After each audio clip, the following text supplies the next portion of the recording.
What's up? I'm Aphrodite Rose Starfire. Welcome to my channel.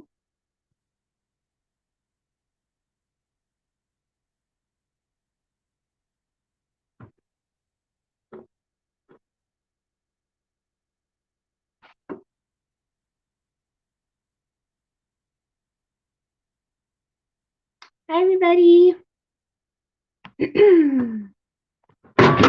Oh, man. I am using StreamYard. Hopefully, everybody can hear me okay.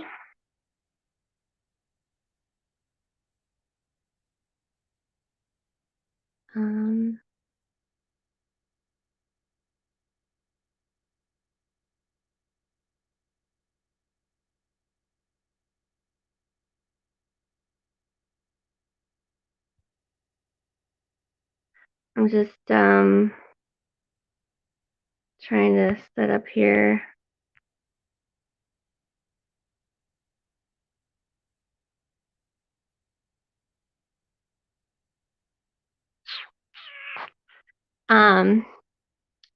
I did drop the link there in the chat. Hopefully everybody can hear me okay. I'm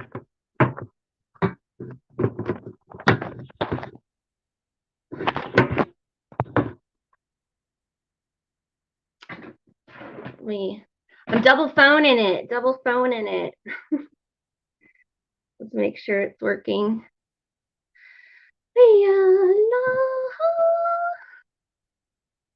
Can you guys hear me okay? Hopefully. All right, I can hear myself on myself.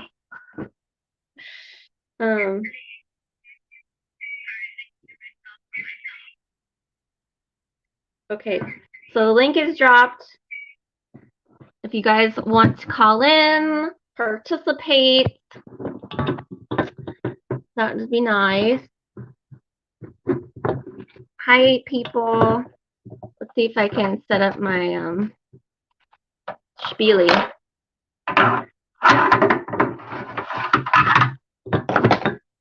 So it went foul. Hi. Welcome to Sunday morning, everybody. How's everybody this Labor Day weekend? All good? I was going to go to the lake yesterday on the boat, but that was canceled because my little sister, hey, good morning, Adrian. My little sister, Haley, got sick and she had a really bad sore throat. And then they had a home C test and she tested positive. So the whole boat trip was canceled. And yesterday she kind of was recuperating all day, and now the rest of the family is sick. Hi, Brian O'Shea. What's up? Thanks for joining this lovely Sunday morning. If anybody wants to hit the link and join on in, you're welcome. So yeah, my family and my stepdad is really sick today, and my mom is starting to feel it in her throat. Emily's feeling pretty sick, and Hannah's getting a scratchiness, but I feel okay. It's pretty normal for me to have like a little bit of a runny nose in the morning, and it goes away usually by noontime after my coffee. So yeah, I'm just telling everybody to take Zyrtec. That seems to help a lot. It's an antihistamine that works on the H2 receptors, I believe. and really helps reduce the inflammation in the larynx and everywhere, but it helps kind of reduce the inflammatory response and the mucus production. That tends to be the most symptomatic part of illness that makes you feel crappy, is that postnasal drip in the back of your throat. So Zyrtec really helps with that. So yeah, just drinking my coffee.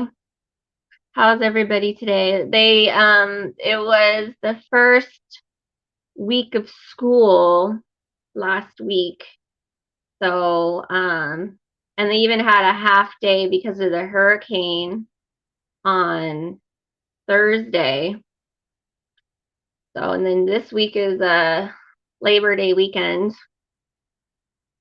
So hopefully they'll be all better by the beginning of next week. But it's kind of one of those things where kids get sick when they get reintroduced to society again. I don't know. So yeah, what are you guys up to? Feel free to hit that link and call in. You don't have to show your face if you don't want to. On the thumbnail is my first vehicle. Speaking of vehicles, I put a community post the other day of a screenshot from Doja Cat video Paint the Town Red, where she's like Saturn, but more like Kali, which is the real time goddess, not Kronos or the Grim Reaper, which represents time, or Father Time. It's really Kali, and the blood. But she has a part where she's riding a big demon head with horns in between two eyeballs, and she's like representative of the pineal gland. And the two horns are the corpus callosum of the brain. And it was like the same day. I mean, I guess the video came out like a week ago, but the same day, like I was kind of getting into it, they were posting these video of this man in Texas, I think, who was driving around with a big, huge longhorn steer bull in his car. He like cut out a hole in the passenger side roof, and this like big, huge bull is like sitting they said shotgun, sitting shotgun. And I was like, oh, this is a symbol for the vehicle of your brain and the corpus callosum, which is the horns. And it's the same image in the Doja Cat video where she's riding the devil or the beast. And if you have like a stenosis in the ventricles in your brain, you get this sign called like the Viking horn sign, where the corpus callosum gets really prominent. It looks like horns on a MRI. Anywho, but yeah, my first vehicle was a white rabbit, topless, a topless white rabbit, a convertible white rabbit, but follow the white rabbit. But it used to have a white top, and I put a black top on it because the white top was a little leaky.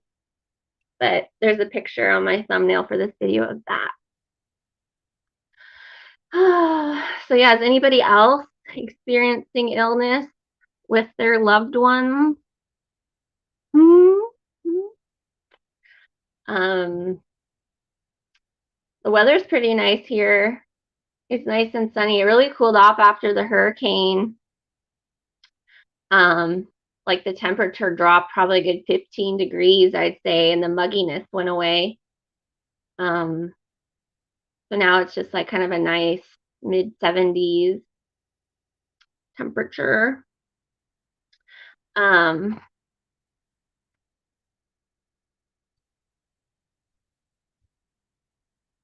Here, I'll drop the link again. Come on, guys, somebody call and talk to me. Give me some material.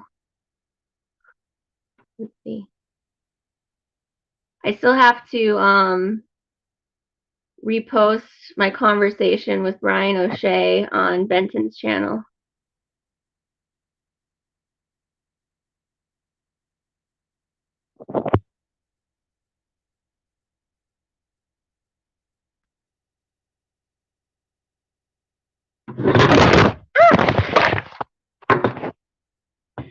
So, still getting the van together.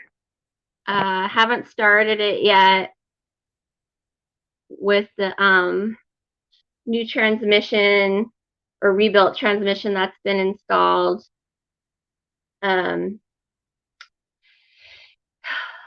We reinstalled the rebuilt transmission a couple times, but now it's installed hopefully good, and put the transmission fluid in, and have yet to start it. We need to start it and like back it up 15 feet, and then drive it forward, and then turn it off and recheck the transmission fluid levels to make sure it doesn't need to get topped off, because it probably will. It takes 4 gallons or 4 quarts. I think it takes 4 gallons of transmission fluid. A lot. So yeah, I'm in North Carolina right now. Please feel free to call in and drop the link in the chat. You don't have to show your face if you don't want to. I would love to see your face though. That would be nice. Have a video chat with somebody. It was my dad's birthday yesterday. He turned 69, and I gave him a phone call. He's up in the mountains, like the Sierra Nevada mountains, kind of around Yosemite. He's there, and already it was like cold and rainy, which is kind of weird, kind of early in the season. So he was like, had the fire going in the fireplace. See if I can get it angled. Does anybody want to say anything? Add to the conversation. Come on. Does anybody know anybody else that's sick? I guess these C tests, they're about $15 a pop.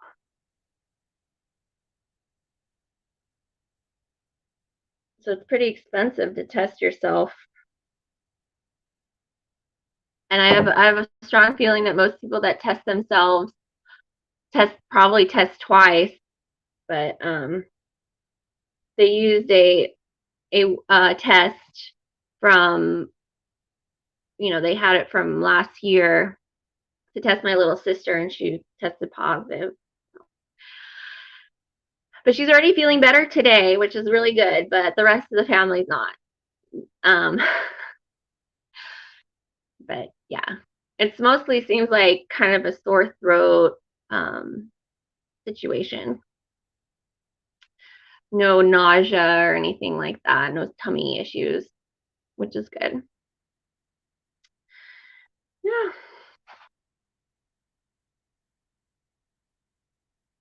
What else is going on, peeps? Warning, Sky Dome. Thanks for joining. Says foggy here in San Diego. Well, that's pretty usual. Gosh darn it. That's the use, right, for San Diego? It used to be like pretty normal that it was like foggy in the morning and then it burns off in the afternoon. But then things kind of changed, I think, maybe around 2017. When we started getting the like big heat waves. But good, the fog is good. I was talking with my mom about growing things. She's a native or she grew up in California. I grew up in California. But my mom grew up mostly in Southern California and Vista, and I was born in Oceanside. But she was saying, like, moving to North Carolina, she thought that it would be easy, like it would be really easy to grow food here, to grow like a garden, and it's not. It's actually pretty difficult to keep things alive. And it's a lot easier to grow things in California. I guess that's why California is like the breadbasket for the whole world, or so they say. It's kind of weird though, because in California, a lot of the produce in the stores, it's from Mexico, unless I guess you buy like the really, really pricey stuff or the stuff at the farmer's market.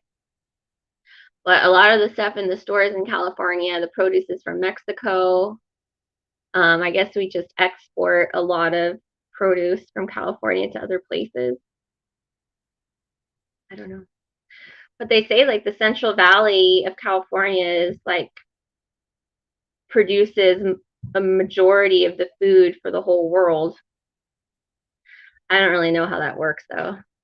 Kind of seems like other places supply themselves. I know they grow a lot of stuff in Ukraine, but Dimitri says that the land in Ukraine is mostly like swampy, like it's kind of just like this swamp. The Hi Brando Commando, what's up?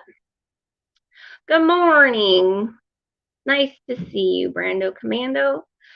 I dropped the link if anybody wants to chat or has any Sunday stories they'd like to share. Yeah. Do you guys want to hear a story I shared on Benton's channel when I was talking to O'Shea about this matrix reality? I'm gonna move the duct tape. Streamers. Streamers for the StreamYard. Haha, see Matrix. Who knew? See if I can prop this up. Hey, 14 people. I had 2.02 subscribers yesterday, but somebody decided to unsubscribe yesterday, so now it's back to 2.01. I'm really happy my channel's growing.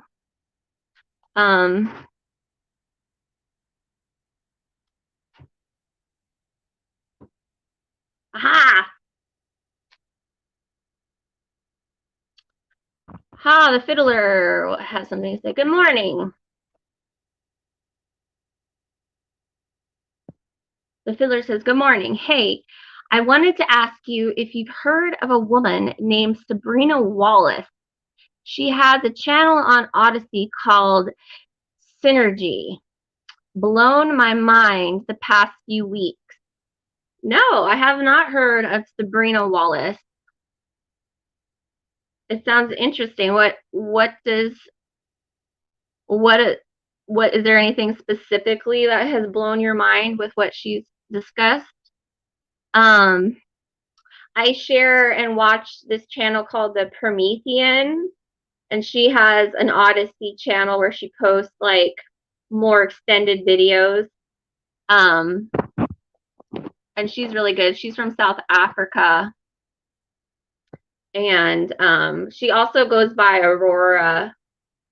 Yeah, I don't know if her real name's Aurora, but she goes by Aurora. But her channel name is called The Promethean, and the thumbnail kind of looks like a Roman or Greek statue head. Hi, that way. Have you heard about the Burning Man fuckery? I saw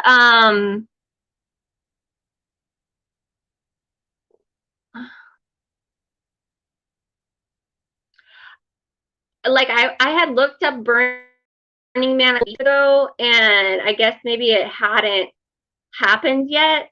So I was getting like all these suggestions about Burning Man videos, but they were like prior years, like, you know, last year or the year before. And then I saw like a little short of the traffic leaving Burning Man. But then I saw yesterday NPC channel, Frank's channel. I didn't click on it, but it said like it got rained out. Is that what you're talking about? That the Burning Man festival got rained out, or is there something else that's going on with it? I haven't gone into it a lot because it's kind of the same story every year, you know, Enter the Stars and what's that other channel that makes videos every day? Um,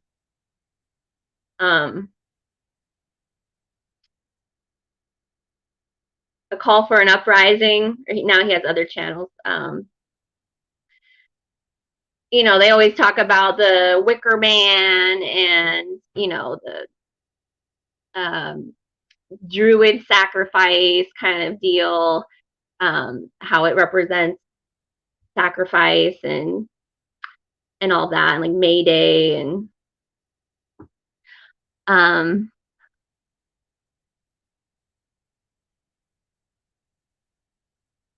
the fiddler says, I feel like this is the stuff Joshua is trying to show me. Which Joshua? Joshua Hughes? When he had his channel up, he had some like deep stuff up there. Um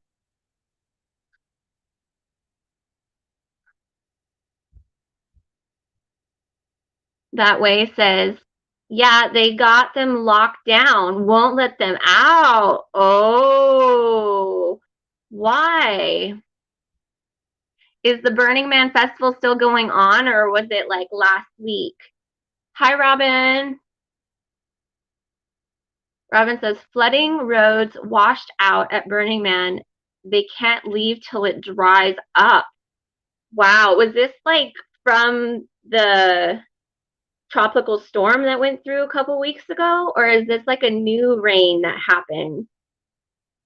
Because Burning Man is in like the Nevada desert east of Reno, I believe, in the Salt Flats. Did they have some big storm that went through, like weirdly? Um, wow. Well, that's super messed up because in Burning Man, so the thing about Burning Man is that it's heavily tied to San Francisco, and I've like talked about this in copious prior videos, but people in San Francisco love Burning Man. Like it's like their Christmas. And people will have in San Francisco, at least when I was, you know, in the scene in like 2014 to 2017, it was like the thing. And I got invited a few times. I never went. I've never been to Burning Man, but the thing is that you can't, there's no money. So it's all supposed to be a bartering system. So you have to bring in everything you need. You have to bring in water. You have to bring in all your food. You have to bring in your supplies, toilet paper, whatever.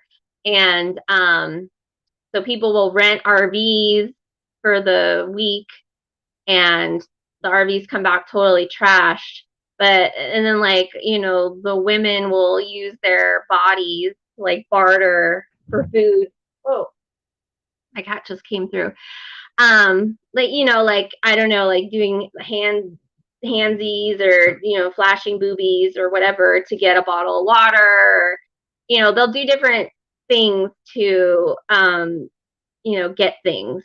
It's all like a, you know, utopia type esque, you know, there's no money thing, but it's a lot of drugs and alcohol, psychedelics kind of stuff. Um, and the music, you know, it's like a big rave. But Yeah, in San Francisco, they would have like in the city, they would have Burning Man parties to prepare for Burning Man. They'd have like pre-Burning Man parties. And then after Burning Man happened, everybody would come back from Burning Man because the city would clear out. Like I would go to San Francisco and go out while it was Burning Man, and there was nobody in the clubs, there was nobody in the restaurants, there was nobody in the bars. It was dead. Like the city was dead during Burning Man. But then the week after, and like months after, into like October, they would have post Burning Man parties, like after Burning Man parties, and they just like recreate Burning Man at parties to keep that going, to keep that feel going, because people just came back like, oh, Burning Man, you know, it's the best thing ever. So if you're like stuck there, you only brought, you know, some people don't bring anything because they plan to barter, you know, with their body, or I don't know, doing chores for somebody, or like running errands, or I don't know. But if you're there for a week and then, oh, now you're locked down and you're there for 2 weeks, 3 weeks, well, people start running out of water. People don't really take favors anymore. Like they're done with the dirty, you know, flashes or dirty, handsy, whatever. That stuff gets old pretty fast, I'm sure, and people get funky really fast. Um, wow, that's crazy. Like, I hope everybody's okay. Um, but I can imagine lots of like SAs happening there, people getting um like cabin fever kind of situation. Because people that aren't used to living in RVs, um, if you're out in the desert with no water, or in the muck with no water, and you're not used to living in an RV, people can, and you're coming off of psychedelics that you don't have supplies for anymore, things can get like kind of aggressive or dangerous, I would think. People get angry. Robin says it's physically impossible to leave. Wow. Yeah, and I don't think there's any like nearby towns, so it's not like you can just like ditch your car and walk out. It's like the roads are washed out, or there's actual physical barrier, like there's like police trucks or army trucks blocking it. Robin says recent, I think, Black Rock Desert. That way says it's a mosh pit now. Wow. That way says, if anybody wants to call in and chat, please click the link. The link is in the chat. That way says, it's already muddy and the storm is coming. Oh, there's another storm coming? Oh, that might be the storm that my dad is experiencing right now. He's in, like, not even the Sierra foothills. It's like the beginning of the Sierras, kind of around Yosemite. And he said it was raining yesterday and cold. So that's going to pass over and go pretty much where Burning Man is.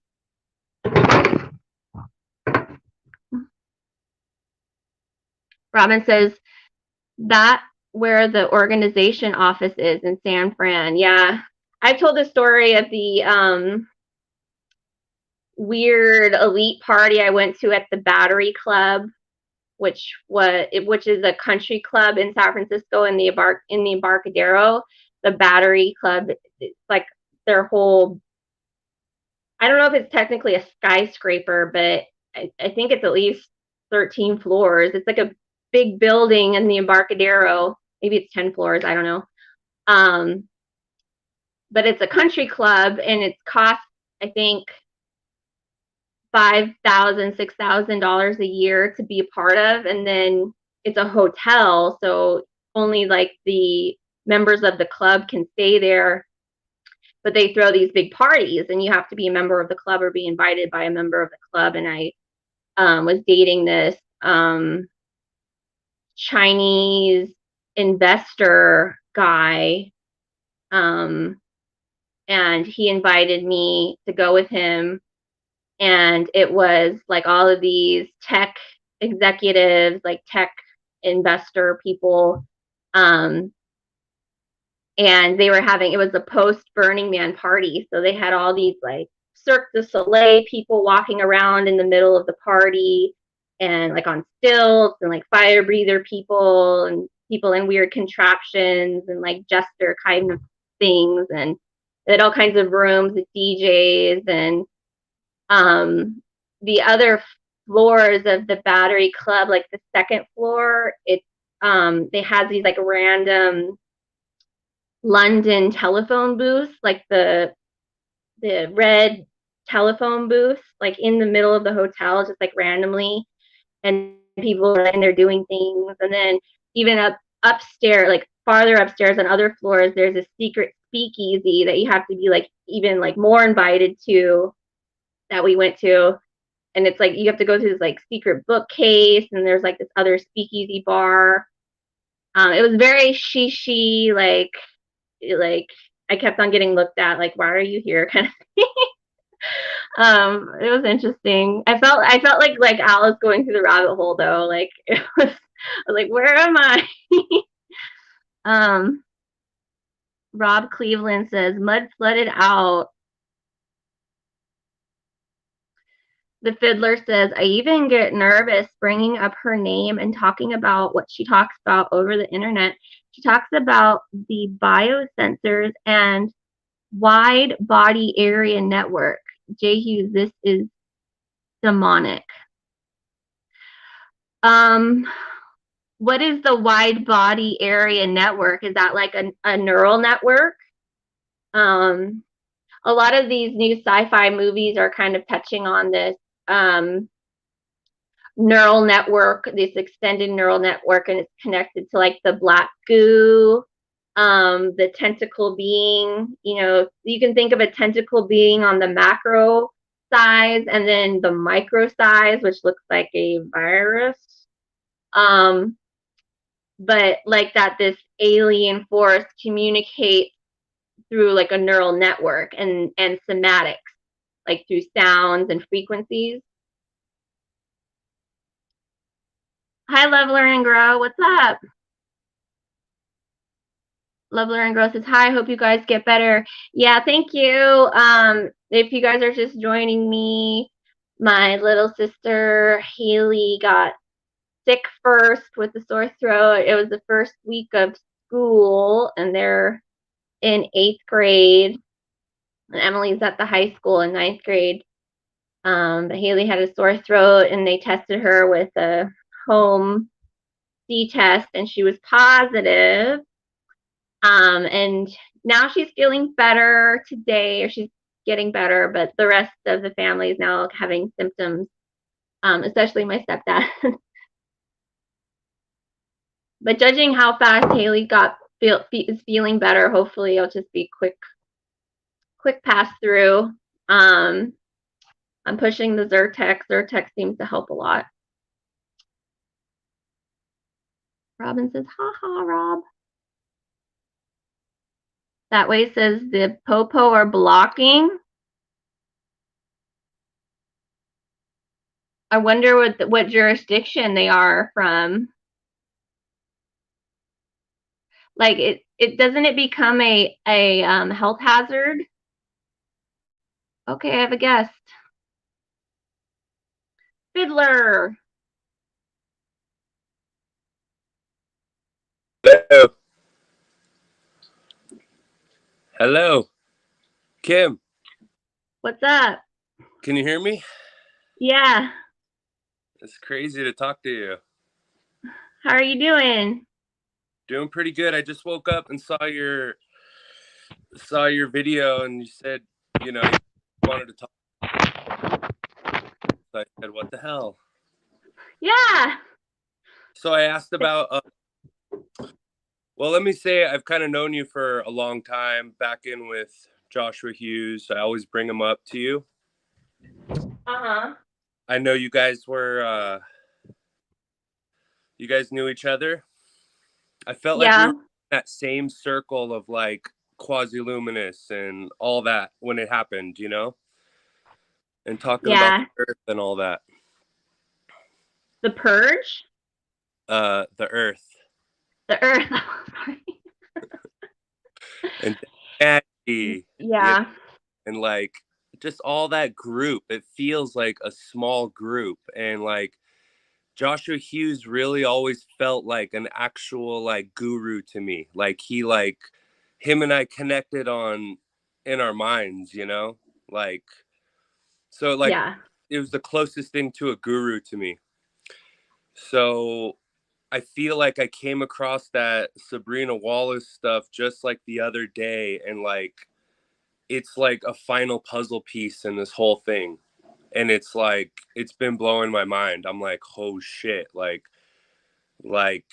I feel like you kind of know about this stuff. Like I've been following your videos for a long time. I'm your friend on Facebook. I'm Dominic. Okay. I don't go Uh, on Facebook very often, like hardly at me, all. So I me neither. apologize. Me neither. Post on there, you know. But that woman is talking about like the technology behind the computers and all that, and the biosensors, and it just kind of opened my eyes to how I don't know. You got to check her out. Like, I think she's like out of anyone I've ever followed, and I know everyone on social, the internet and stuff. She's like the real deal. She's like, Sabrina Wallace. yeah, it's like, Where is she out of? Like, where does she live? um, I think somewhere on the East Coast or somewhere. Um, Okay. Did she but do? Did you do Blood Over Intent? yes, Did Sabrina do Blood Over Intent? no, no.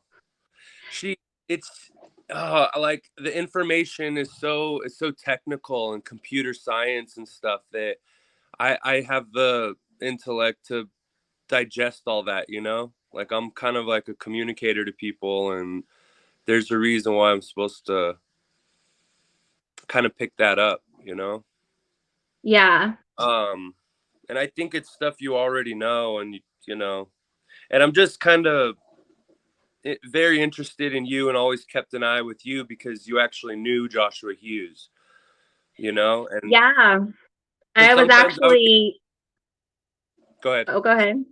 Sorry. Oh, I actually was moving to Australia to be with him, and had done the process to get my cat to move there too, which is like over a year long process because you have to have all this documentation from the vet to get an animal into Australia.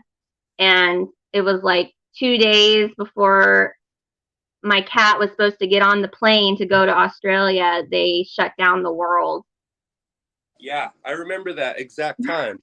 Like, I remember how that guy used to, what he thought about you even before you went to Australia, I would even get scared that I'm like, man, is this like my handler like coming up and messing with me? Like, because he would communicate to me in different ways. He was Yeah. really, he was waking me up, and now that I'm hearing some of this stuff, I'm like, I can't help but be like, damn, that's what Joshua was really wanting me to see. That it's like they're already inside of us. They can already control us. It's deeper than we think. It's not just about the earth being flat, and it's that's what she's talking about is how much control they do have on us, and it's not just like directed energy weapons causing fires and stuff. It's actually always in us, and they've had it within us for so long. Like this lady, I'm telling you, will trip you out. Like she's like rapid fire, doesn't give a fuck. Like I've never heard Huh. anyone talk like her. You should look at her channel on Odyssey. It's called Synergy, and it's pretty. Synergy. I think it's like, whoa, this is causing huge waves. Like I get nervous talking about it because she's talking about targeted people, and I felt like I asked you this like a couple of years ago about Joshua. I'm like, hey, how's he doing? And you're like, well, he's in time loops, and he's hearing voices and all that. So I started thinking like, oh man, um, he was maybe going through this stuff, you know? I don't know. Yeah, like um I'm adding Robin to the stream. Or hey Robin. Hey, Hey, what's up? can you hear me? Yeah. This How's it is the going? first time I've called in that I can hear you. Usually I can't hear on StreamYard when I do call-ins, but oh good, I can hear you. Thanks for joining. I was gonna call earlier, but I had to get a cup of coffee. I had a frog in my throat. Just real quick, Oh, I mean, you guys are having a yeah. good conversation, but Yeah. Stick I wanted around. to tell you, maybe get some tonic water today for you so you don't catch that from your family. Yeah, like I'm pushing everybody to drink lots of water. It's like I have this banner on my face. I look like, But I think my immune system's really good. I never got the C. But yeah, thanks for the advice. I will drink lots of water today.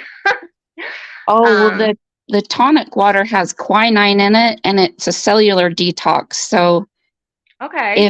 if the people with lower immunity in your household start drinking it and they haven't caught it yet, they won't catch it if they get on tonic water. And then Okay. frozen pineapple is good for when they're shedding. Uh-huh. So if people eat frozen pineapple, you won't catch it either. Like there's a million little things you can do. I forget what they are, but Well, anyways, that's that's my good problem advice. solver mode. I haven't heard the frozen pineapple thing. It has bromelain, but this guy that's some interesting lady to look up, Sabrina Wallace. I'll have to look her up. Yeah. But back to Josh. please. He was before I was going to move to Australia, like he would complain about his wisdom tooth all the time, and it was like he thought it was infected, and it was like this thing that he couldn't get off of. And he'd go to the doctor and they'd say it's fine, it's not infected, it's not even impacted, and he like wouldn't let it go. And I'm like, I felt like he was like it was like he was asking to get medical treatment. Like he's like he wanted to go get poked and prodded for some reason. Like something was like driving him to like get into the system. I'm like, you're playing with fire by like continuing to complain about it. And it's like but then when I couldn't go to Australia anymore and they like shut down the world basically, it was weird because it happened like the shutdown started from Australia, from Tom Hanks getting diagnosed with this. Yeah. Yeah. And it was like where I was going to go. So it was like, this is like the universe, like preventing me from going there, They were like building ever. camp. They were building that camp near Joshua, huh? Right? Yeah. That little camp. Yeah. Yeah. But it's like, I feel like the media really overhyped the lockdown. It was less severe for the people there, like person to person, than it was like what we saw of what was happening in Australia. I think was way more severe than what was really happening there. But anyways, when I couldn't go anymore, he kind of had a little bit of a mental breakdown and checked himself in to, I guess, what here would be kind of like a 5150 kind of situation. What? Yeah, but he was only in the hospital for like maybe 3 or 4 days. And I was like, why did you do that? Like they're gonna inject you with things. And but Yeah, it was like he was like asking for it. So I don't know if I think it helped him, but I haven't really had a whole lot of contact. It's really hard to try to talk. Like I've tried to send emails, but the emails don't go through anymore. And he Yeah, does have a channel, but I don't think it's public. Um, yeah, yeah. That's what I mean. He's just kind of disappeared. And last I heard from you was that he was having voices and time loops, and I feel like now I'm like, wow, maybe this is like after you watch this synergy stuff, like I don't know, like it's just heavy. It's like let me ask you, was it, he talking about the Kabbalah and stuff? Did he talk to you about like what was he talking about? Like his wisdom and stuff. He talked about um, technology. Like yeah, this, like it's kind of hard because it would kind of change, but like that we're in a simulation, that we're in this game that we already won. The last contact I did have with him, he said that the earth isn't flat, that it actually is round, and or a sphere. And I like was like, what do you mean by that? And then I didn't have then like the contact got messed up again. yeah, I felt like he was trying to show me like he was always he was always trying to show me things. He always felt like my friend who was on the other side already and trying to show me, like he Yeah. was trying to pull me along. He destroyed my ego at times. Like he like hurt me and like put these little things out and say it in such a backwards way and a like a little cartoon or something, but I knew what it meant. I knew what he was, and we were up here for years. And I just Mhm. always felt like, man, there's something I'm missing. And I swear to God, this girl, this what I'm talking about with this information with synergy is like, oh shit. This is like what's like really opening me up. It's the last puzzle to this whole thing. I feel because I've been there from day one with like I'm saying, that crowd and that information about the earth and what's going on here with Quasi-Luminous. That guy came and like fucking just like showed us some basic things, and it was a start to it. But I don't know. It is like the Truman Show, and I feel like I saw Joshua too when I would use like sacred tools. You know what I'm saying? Like I would be on Mhm. those tools, and I would see like, oh yeah, it's like we did see each other. We always saw each other like, hey brother, like I'll see you at the end. I'll see you when it's over. Like we're just all playing Yeah. here. Don't worry. And there's so much love. Like I never felt such a connection with he was like the closest thing I could think of as a guru. Destroyed my ego, woke me up to some stuff. But I, Yeah. I, I kind of have synchronicity with you, and you just said it this morning. I was like, damn, you were born in Oceanside, California? Yeah. Like, I grew up going to Oceanside, California. My dad was in the Navy, and like, I knew you lived in California. I grew up in Southern California, and and Wow. yeah, and 2020, and I think we're around the same age. I'm born in '84, I was born at the end of 83. so it's close. Yeah. I felt the synchronicity. Wow. You, Joshua, and but I've always had seen you out there, and I'm always shy and I don't want to get out there. I was so scared always to talk with Joshua, always so scared, and he was like, damn man, you're such a fucking pussy on this stuff. Sorry, I'm sorry to be cussing, but No, that's fine. like yeah, but Oceanside's like my favorite place on the earth. Like I'm going there in like a little bit's time, going there with my mom. uh Aw. we go there every summer to Robert's Cottages down there. uh Sweet. so anyway, it's just nice to talk to you, and I feel like there's a lot to talk about. I just woke up and I'm like, I moved to Arizona up here by Uh-huh. Sedona for the last like 4 years when this thing started. And it's just been, I'm like called into Sedona and this energy. And now I'm like I'm a roofer and like, I don't know, all this awakening is going. I'm calling for these healers and they're coming to me and they're helping me. And it's been a just crazy adventure, you know? Like, Oh, cool. Have you had any like extraterrestrial experiences in Sedona? I have seen things in the sky, yeah, but I kind of trip out with like this company I work for I moved up to a different company and it has a triangle and they're pretty like um they work on higher end homes and all that. And me and my friend were like, man, these are Masons, like these guys, like I'm getting called to like elite type things and hearing the mysteries about, Sedona is a trip. Like the universe kind of put me in with like some people, like the homeless side of it, the street kind of side. And I feel like I'm introduced to like the head reader woman, like I'm in their circle and we talk Huh. about spiritual things and they're like helping me.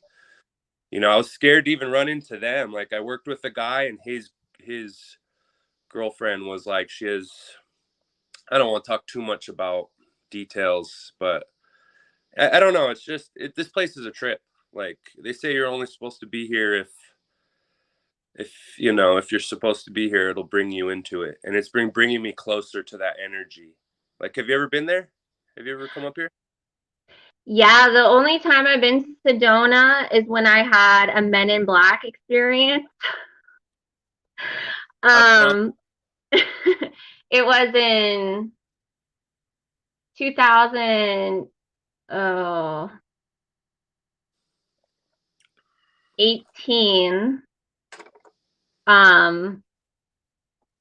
When I was living in San Diego, do you know the other YouTuber Gary Warmerdam? He doesn't really post very much. Back in 2018, he was way more popular and did a lot of stuff with Og Tellez and kind of like Mandela effect. But he used to, Yep. yeah, he used to drive Uber in San Francisco. Anyways, we were like talking or whatever, and like relationship talking. But we planned a trip to Sedona, Arizona together. So he drove down to San Diego and then we drove together to Sedona. And it was like really awkward. And I think he decided like when we got there, he didn't really like want a relationship with me or whatever, but we had already gotten an Airbnb. And I wanted to go visit like the vortex areas. And one of them was like on this rock formation outside of the town. And I like refused to use Google Maps. Like I didn't want to use Google Maps to get there. I wanted to like look where it is and like drive to it. So it was like a Sunday morning and I had my Ford Focus and I'm driving and at the time I had Sirius XM radio. So, like there's like a bajillion channels on Sirius XM radio. And I was listening to it was like the chill beats. It was like a few channels from the BPM channel. It was like the chill, deep tempo kind of music. Yeah. And listening to that, and we're driving like into the valley and I'm like headed towards this rock formation. I could see it and we're headed towards it. And there's like this, huh? It was Bell Rock. Yeah, I think so. And we're driving through this like in a valley to this through like a little community, and all of a sudden we come up to these roadblocks. Like the road's totally blocked. Wow. And I don't know if it was like for parade or something. I'm like, okay, I guess can't go this way. So we turn around and come up to this trailhead with a map. So I'm like, I'm just going to stop here real quick and look at this map. Maybe it will show me how to get there. And in this like dirt parking lot for the trailhead, there is a blacked out SUV that is like backed into the dirt parking lot, and the driver has his window down. So I get out of my car, and I left the car running. So I get out, and so the radio, the Sirius XM station, still playing. And I get out of my car, and it's like I could hear the radio station even louder as I'm walking up to this map. And I'm looking at the map, and I could hear the music getting louder. And I look over at the guy in the SUV, and he is in like full suit, like black, like Men in Black suit and tie, sunglasses, like agent. And I realize he's playing in his SUV the same Sirius XM station that we're playing, and that's how it's like stereo, like it's. And I'm like, oh my god, he's playing the same station. And then as I realize that, he rolls up the window and like speeds away. Like, wow. Was he like speeding into our car? Like, was he like? So how do you interpret that? What do you think was going on there? Like, I think maybe there's like the Adjustment Bureau. That's like a Philip K. Dick thing. Yeah. I think he was like bugged into the car and listening to our conversation, and it was like just echoing the radio station into his car. Yeah, and it was the weirdest thing. And it was almost like 100 degrees outside, and he was all like suit and tie, like he was not dressed to go for a hike. That was for sure. But specifically after you, maybe it has something to do with you. You know what I'm saying? Well, I think it was Gary and I together, because at that time I was having memories of being in the underground bases with Gary Warmerdam, Devin Maggi, and Og Tellez. Wow. Like I had recognized them. Oh my god. And so I was like, and then Og Tellez started talking about how he recognized Gary Warmerdam and Devin Maggi from the underground bases. And I'm like, me too. I was there too, but nobody really cared about what I had to say. But it was like I had these memories of seeing their faces down in like the white hallways, like the lab, or I don't know. And that's what I'm saying with this lady and Synergy, is like it has to do with all that. It kind of answers all those mysteries to me. And Joshua Hughes used to talk about like the last thing he was kind of telling me before he disappeared is like, we need to go into our heart. We need to follow the aurora back into our heart, because we are way underground. Like he was just saying it over and over in this little chat. I don't know if you saw those videos, but like there were so many times he was talking just directly to me, like going, and maybe he only was talking to me, like he taught me on Facebook, how to just talk to one person and not, and kind of try to wake them up through backwards, but last thing he was telling me was like, we need to go into our heart, because like we are in the computer, and he was talking about the computer, and this lady, like, she's such an insider. It's I've never heard anyone like, now I look at all my feed and YouTube and all that, and I'm like, oh my gosh, like this lady is like, I see for everyone kind of for who they are after listening to her. I'm like absorbing this technical information. I'm like, okay, I'm supposed to kind of learn this right now, and hear it because of what might happen in the future, and what they're planning on doing, because it's not stopping. They're getting more control through the JAB, like, yeah, they're putting that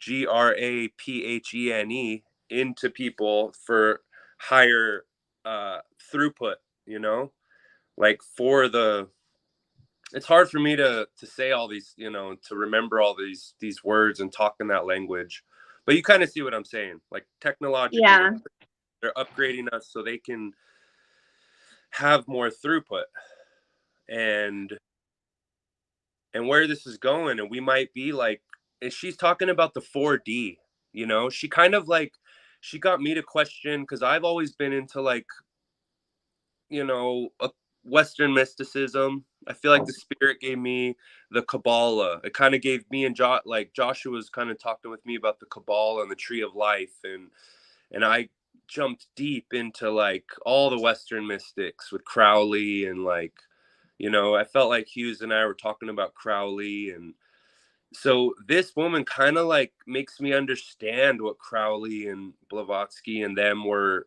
kind of trying, or what the misdirection was from them.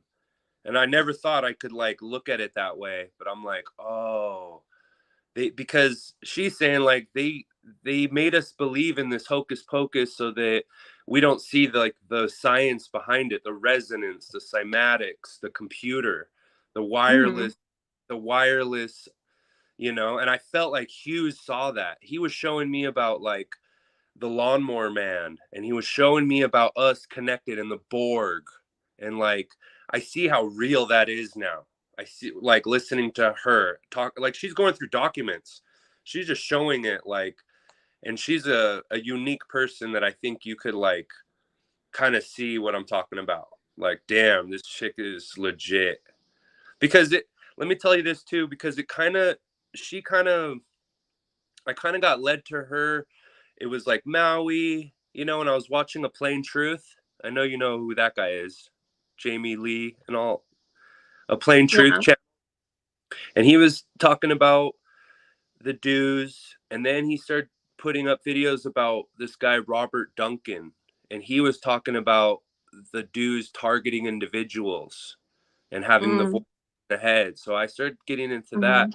and then Sabrina Wallace kind of came to the thing, and I was just like, from the second she started talking, I was like, oh shit, like, there, I resonated with her from the very first word she spoke. You know, she talks about she is telepathic, and And how does she always like? Does she say she's always known this or always had this ability, or did she have like an actual like awakening or like something happened where it turned her on? she worked in the sciences. She says her family was in, you know, kind of black ops side of things. You know, Uh, she pictures, she shows the proof of the cards of that. Her mom was a Rosicrucian. She was oh, tested. She was a kid. She was brought into facilities, and who knows what happened. Children's hospitals, all that. So then she knew about these sciences, about frequency and all that. She ended up working in with these companies. She says she's responsible for changing over the whole state of Wisconsin from dial up into cable and all that. And you just listen to her talk about this stuff, and you'll be like, okay, this person knows, like, she knows what she's talking about. So she had to put together, you know, she's been disabled now for, she's only 44. So she's kind of like around our age. And mm-hmm. hearing, and just what I'm gathering, you know, because it's kind of hard to see the whole, she's just giving me this whole picture. And I'm like, oh shit, this is a big deal. Like, and I just think like, I don't know. I want you to check her out. Like, see what you, Um, because to me, it's a game changer. cool. Yeah, I definitely will check it out. Cat I am says that she's already recommended one of those videos to me. But it's interesting because I feel like I'm like shown things for reasons, and I've been I have another guest waiting. I see you. I'm just giving a minute here. Sure, I don't want to take all your time. Yeah. Oh no, you're fine. I've been kind of avoiding a lot of the Maui material just because I feel it's like kind of a black hole of sadness and stuff that I already know, like it's a paradise, fires. But I do feel like the Yeah. Maui stuff is like awakening more people, like new people. But Yeah. I really won't click on anything because I, I I feel the I same. just feel like it's like a mind suck. I feel But the same way about that. I'm like, they yeah, gave it to the public now. Like, now everyone knows what we all kind of used, like in Paradise, we were the ones like going, dude, this is fucked up, and everyone's like, oh, whatever. But this one, everyone's like people at work are like, dude, you're right, it is that stuff that did it, you know. Oh, But and cool. yeah, it's like they wanted us to see it. I don't know if they want us to Yeah. rise up, or I don't Well, know. I think it has to do with the choice, like the choice people make. But I was flipping through TV yesterday and I flipped to the show Yellowstone with Kevin Costner. And Kevin Costner reminds me a lot of my dad. I think they look a lot alike. And I was just watching like a portion of this show, and the guys are like burying some other guys in a pit, and it's like two Native American guys and a white guy, and the Native American guy is like, here, you put the lighter fluid on the bodies, you killed him. And the next is like, we killed their bodies, but next, when you set a body on fire, you trap their soul on earth forever. And so now it's time you kill their soul too. You kill their body, now you need to kill their soul. And I was like, whoa, like that was like what I was meant to see, because I had never heard that before. Like cremating a body like traps their, like kills their soul so they can't keep doing the cycle. And I was just like, that makes a lot of sense. Like people, like how much cremation is pushed, and not burying people anymore but cremating people, and the people that died in the fires and all of that, like that, like trapped their soul in a different way. But then I was thinking about like the Vikings and how they did their honor, where they put the body on the boat and then put the boat out and then like shot the burning arrows to like light the pyre on fire. So I was like, I don't know if that's maybe true, but I think there's something about the Saturn moon matrix, like the reincarnation system, and then maybe making the souls go into clone bodies, or Well, keeping the souls in this realm. And I gotta say, like, I've been thinking that exact thought in the past week or two, like about souls and hearing about collecting of souls. And I've always kind of thought about that. And I came to this answer, like, if they have our soul, they could have our soul right now. It might not be such a life, like an afterlife thing. Like I thought about it, like, oh, it's right now. Like if this moment is the only thing that exists, and my soul is being like controlled and all that, don't they already have my soul at this exact moment? Like instead of thinking, because yeah, we talked a lot about the Saturn moon matrix, the cube.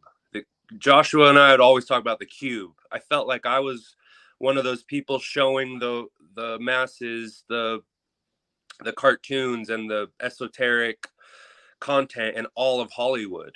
I could look at any movie and be like, they're talking about this and this and this, and like Joshua would say that, like, we've never been outside of the cube our whole entire life. You can't get out. Yeah, he called it the Xbox. The Xbox, the Dream Cube, all of that, Well, his big thing that now that we're talking about it, that he would like always repeat to me was like, whatever happens, don't go into the light. Don't go into the light. That's what you have to go into you have to sink back into the darkness. Like, don't go to the light. Cube and be reborn from our black books that were telling us, oh, you need to get back in with and be reborn in Jesus. And that version of it might be like leading us back into this thing over and over. I don't know. It's such a trip, this place and this life. I'm like, what's gonna happen? Like that woman is talking about the 4D, which interested in me. She's like, then you're gonna see what the 4D is all about. She's kind of saying like just it's like a back burner in a computer, basically a back area. So you're going into that backfield of, she just brought everything into computer science terms, which it feel like that's what's been hidden from me, And I mean, I just feel like I'm waking up like more than I thought I have. You know, I've always been on that journey, and this is getting like where it's real, and I'm like turning into finally like Hughes and getting to where he was at with that. And I don't know. I thought I'd just Yeah. talk. I'm like, I'd always been scared. I'm like, no, not today. All right, I'm fucking doing this. Like, Yeah, no, that's awesome. I'm glad you called in for sure. But yeah, that's something that I was building upon with the tentacle being my video about the movie The Fountain with Hugh Jackman and Rachel Weisz. And it has to do with the tentacle being, which is the tree, or like, you know, a lot of things represented as the octopus or like the kraken. It's like multiple snakes, or for like, you know, new age people, it's the central sun, but it's what you see when you die at the end of the tunnel. It's like a big huge sun or a tentacle being, and it uses images of what you love the most to draw you towards it. So like most Christians will see Jesus at the end of the tunnel, like in the middle of a sun, but it's really a tentacle being. It's like a being with like rays that look like tentacles.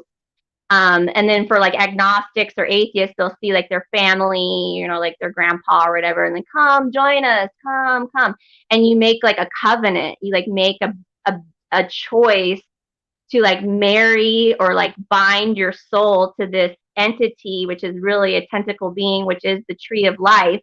And that's the temptation that you make the choice again.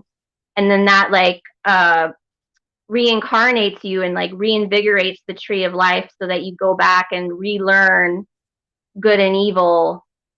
Whereas you can decide not to go to it and like sink back into the darkness, and you like level up instead of like going back.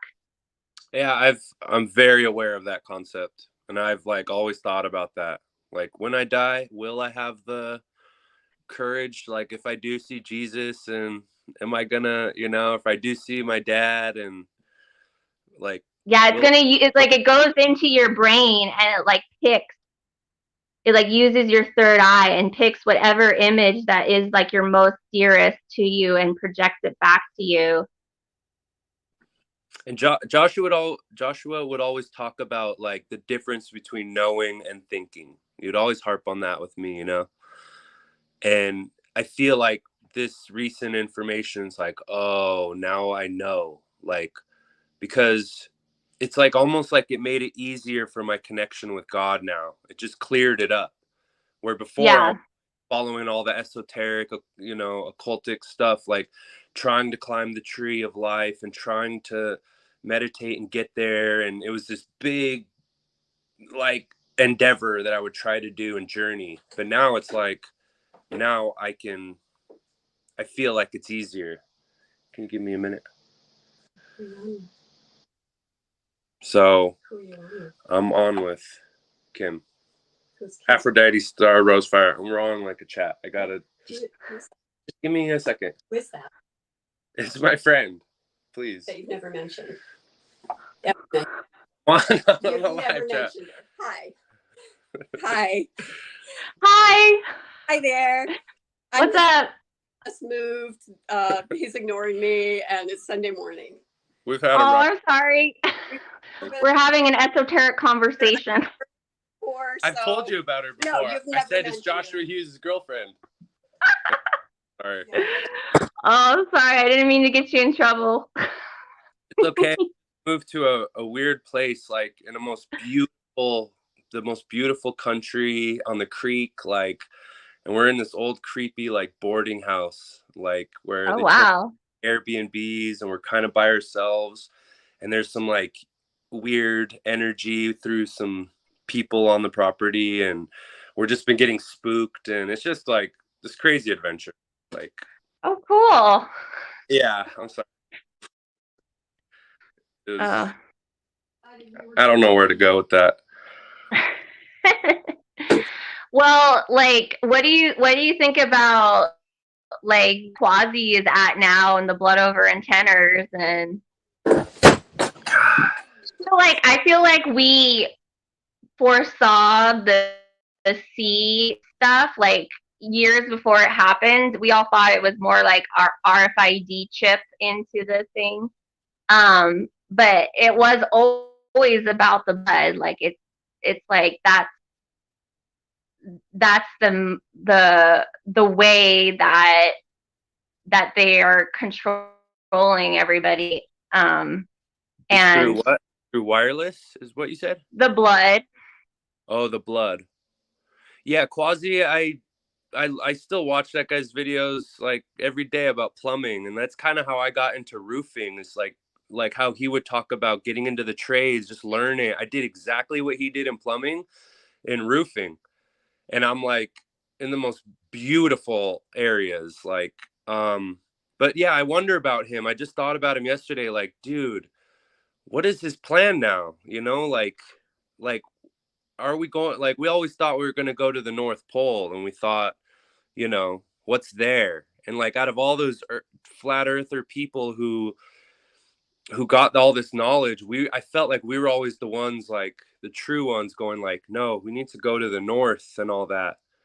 And I felt like Joshua was even a step ahead of all them, going like, no, it's inside. And I had that thing from the beginning, like, dude, it's all inside. Devin Maggi kind of was talking about that. It's inside. The Aurora's inside in the heart. But Quasi was talking about, Mark Brown was talking about going directly there.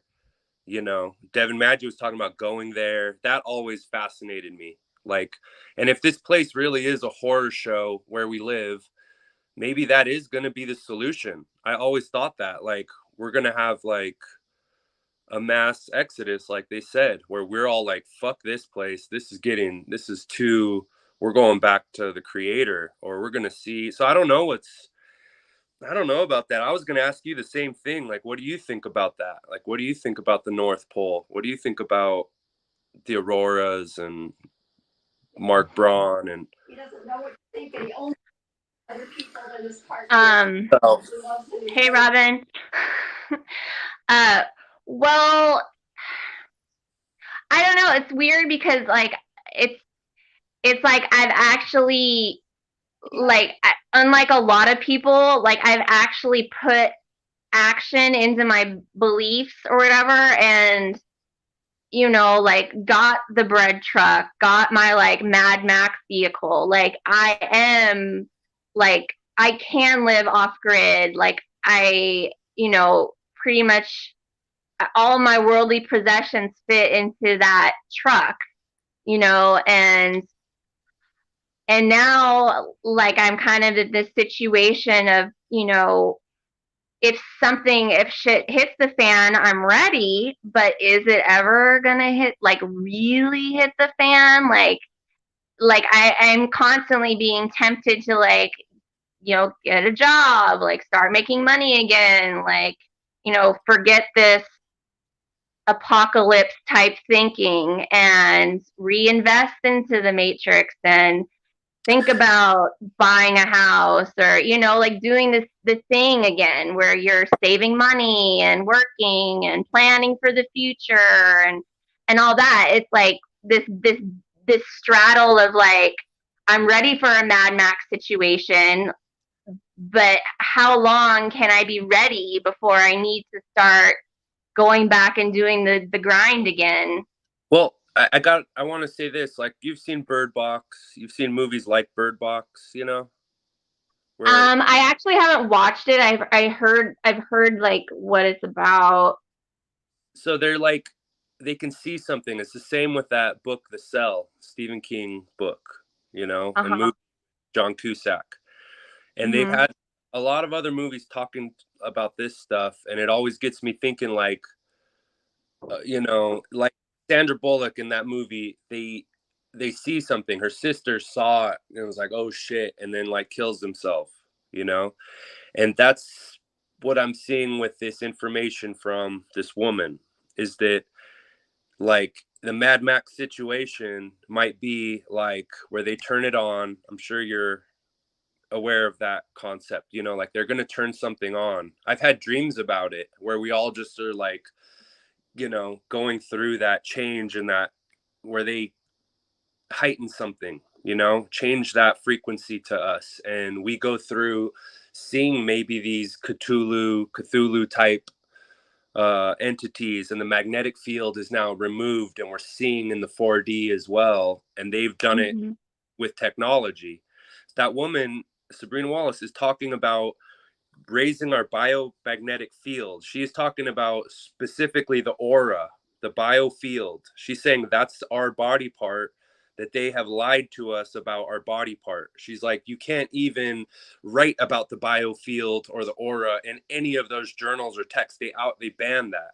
They do not want you talking about that one thing, and that everyone is lying about that one thing, because that's what they're doing off of wireless, is accessing that and Yeah. getting us through that. They don't need the RFID. They don't need all that. It's through wireless and that. So she's talking about protecting ourselves from whatever's coming in, and that's what I'm kind of seeing. And I'm feeling like, oh, that's why I'm being given this, because I need to kind of explain to people how to protect ourselves, or just protect my own self, and know, like, okay, I need to protect from whatever's coming in at this time, because Hollywood does feel like they're showing us, like, we're going to do something like this. Like, we're going Yeah. to switch it around. Like in The Cell with John Cusack, he's like a writer. Everyone's having dreams of his characters that he wrote about in his comic. And it's like Satan, it's like the devil. And everyone's having the same dreams about that one devil, And like, Mhm. I don't know. I don't know if that's where this is going, and it's not going to be like a Mad Max thing. They're going to like have all control of us, and like that. I don't know. That's why I think this woman's information is like groundbreaking. Like, oh shit, So you does know? she think they're gonna like do like turn on holograms in the sky, or do like a fake alien invasion, or like what does she think?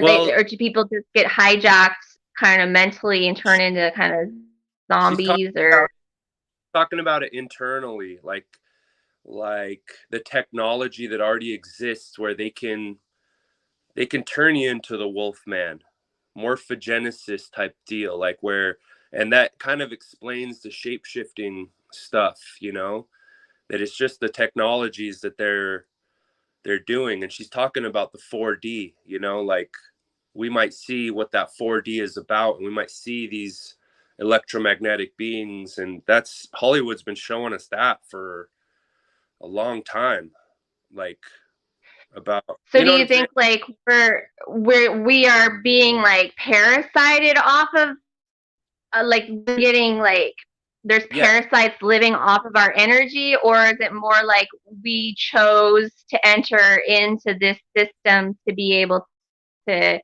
like find our way out, and that somehow gives us some kind of bigger strength in the overall outside realm? Well, yeah, to Like me that, we like chose to go into the game, and then when we chose to be have amnesia, and then we have to like learn our way out through our heart, and then when we get out, like then we're like some kind of super being on the other side. I always think about that. You brought up parasite. Is it parasiting off of us? And to me, I'm like starting to see, okay, it's technological. Like they're just controlling us. Maybe they're controlling us, like, and it's not like the spiritual parasite that we thought, the demiurge, and it's like they're actually just all within you from day one. But then I Yeah. also, he thinks about the Truman Show and thinks like, and I'm starting to go, wow, this is so crazy, because the Truman Show, the picture on the screen that I'm watching, the script of my life, the play, is actually getting like the plot just thickened, where it's like, now this is a battle of your soul, and then I feel like the spirit's telling me, like, don't worry, the plot looks all scary and thick right now, but don't worry, it's just a fear thing. Like, we're all gonna be at the end, and we're all gonna be fine, and you're gonna see, like, it was just a fear. And to me, it's getting real scary. Hearing this kind of stuff is like, oh shit, this is, we're talking about all the gov, the government type things, you know. So I don't know. I'm back and forth with that. Like, are we all just gonna wake up and be in the castle and everything's fine and it was just a scary dream and we're back with God? And or are we like gonna get, are they putting, she's talking about how they're making doubles of us and putting it and storing it underground, and Yeah. copies of us, and there's underground computers that they've had for hundreds of years, thousands of years, you know, like, and they've been doing this for so long. Yeah. It made me, it explained all that Saturn moon matrix thing, you know. It explained, I don't know, it's blowing my mind. Like, I'm like, I can't stop watching and absorbing this information. I'm like, I need to learn this, I want to learn this. Like, and is it all fear? Is, like, I was just dealing with fear. Like, maybe this is a fear program on me, you know. I've been dealing with healers and we're talking about the fear, and now all of a sudden I'm like, this is the ultimate fear, you know. Like, I don't know. Yeah. Well, I did. If I he buys do. the idea that people can take Sorry, your go soul, ahead. he's passing on other people's mental illness. I completely do not accept that idea. We are sovereign in our souls, our minds, our bodies, our energy fields, and our homes. And if we declare it, these things do not have consent to come and control us. Nobody gets our soul. I do not consent. I do not agree. And if Okay. you pass it on, you're passing on other Okay. people's mental illness. Okay, great. I don't accept it.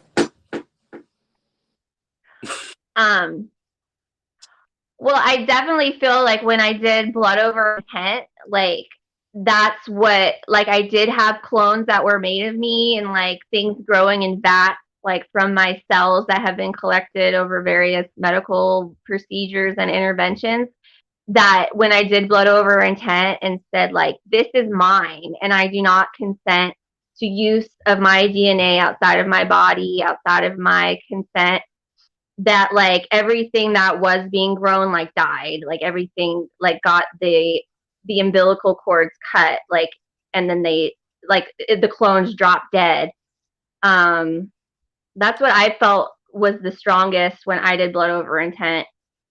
I did that, and I felt, you know, that was interesting what Quasi-Luminous was saying, Braun was saying, like, putting it up into the ether, up to L, you know, and they'll get that, and your intent is known. And that was so, and I did it, and I felt like, yeah, I mean, maybe those are reasons why I feel protected and I haven't been targeted. I haven't, you know, I feel like maybe when I was a kid I was targeted. Now that I look back on, like, shit, like, this woman, about all those times that I have, you know, gone through stuff like that. And she talks about that, like, how she feels cosmically, like, her angel came and God came to kick out those people that were fucking with her, you know, and she feels cosmically protected.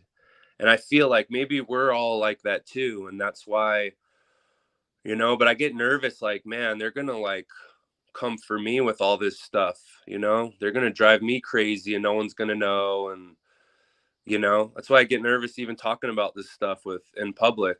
It's like, that's why I've always not talked and not been out there. I could have been out there with all you guys, but I was always behind the scenes, like, watching it all, you know?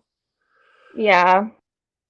I do feel like another big part of it, like a reason maybe why I was prevented to go to Australia, because, like, it was like going to Australia was like the end of the fairy tale. Like, I had made, like, the ultimate decision to leave, like, the US behind, my career behind, like, everything behind for love, you know.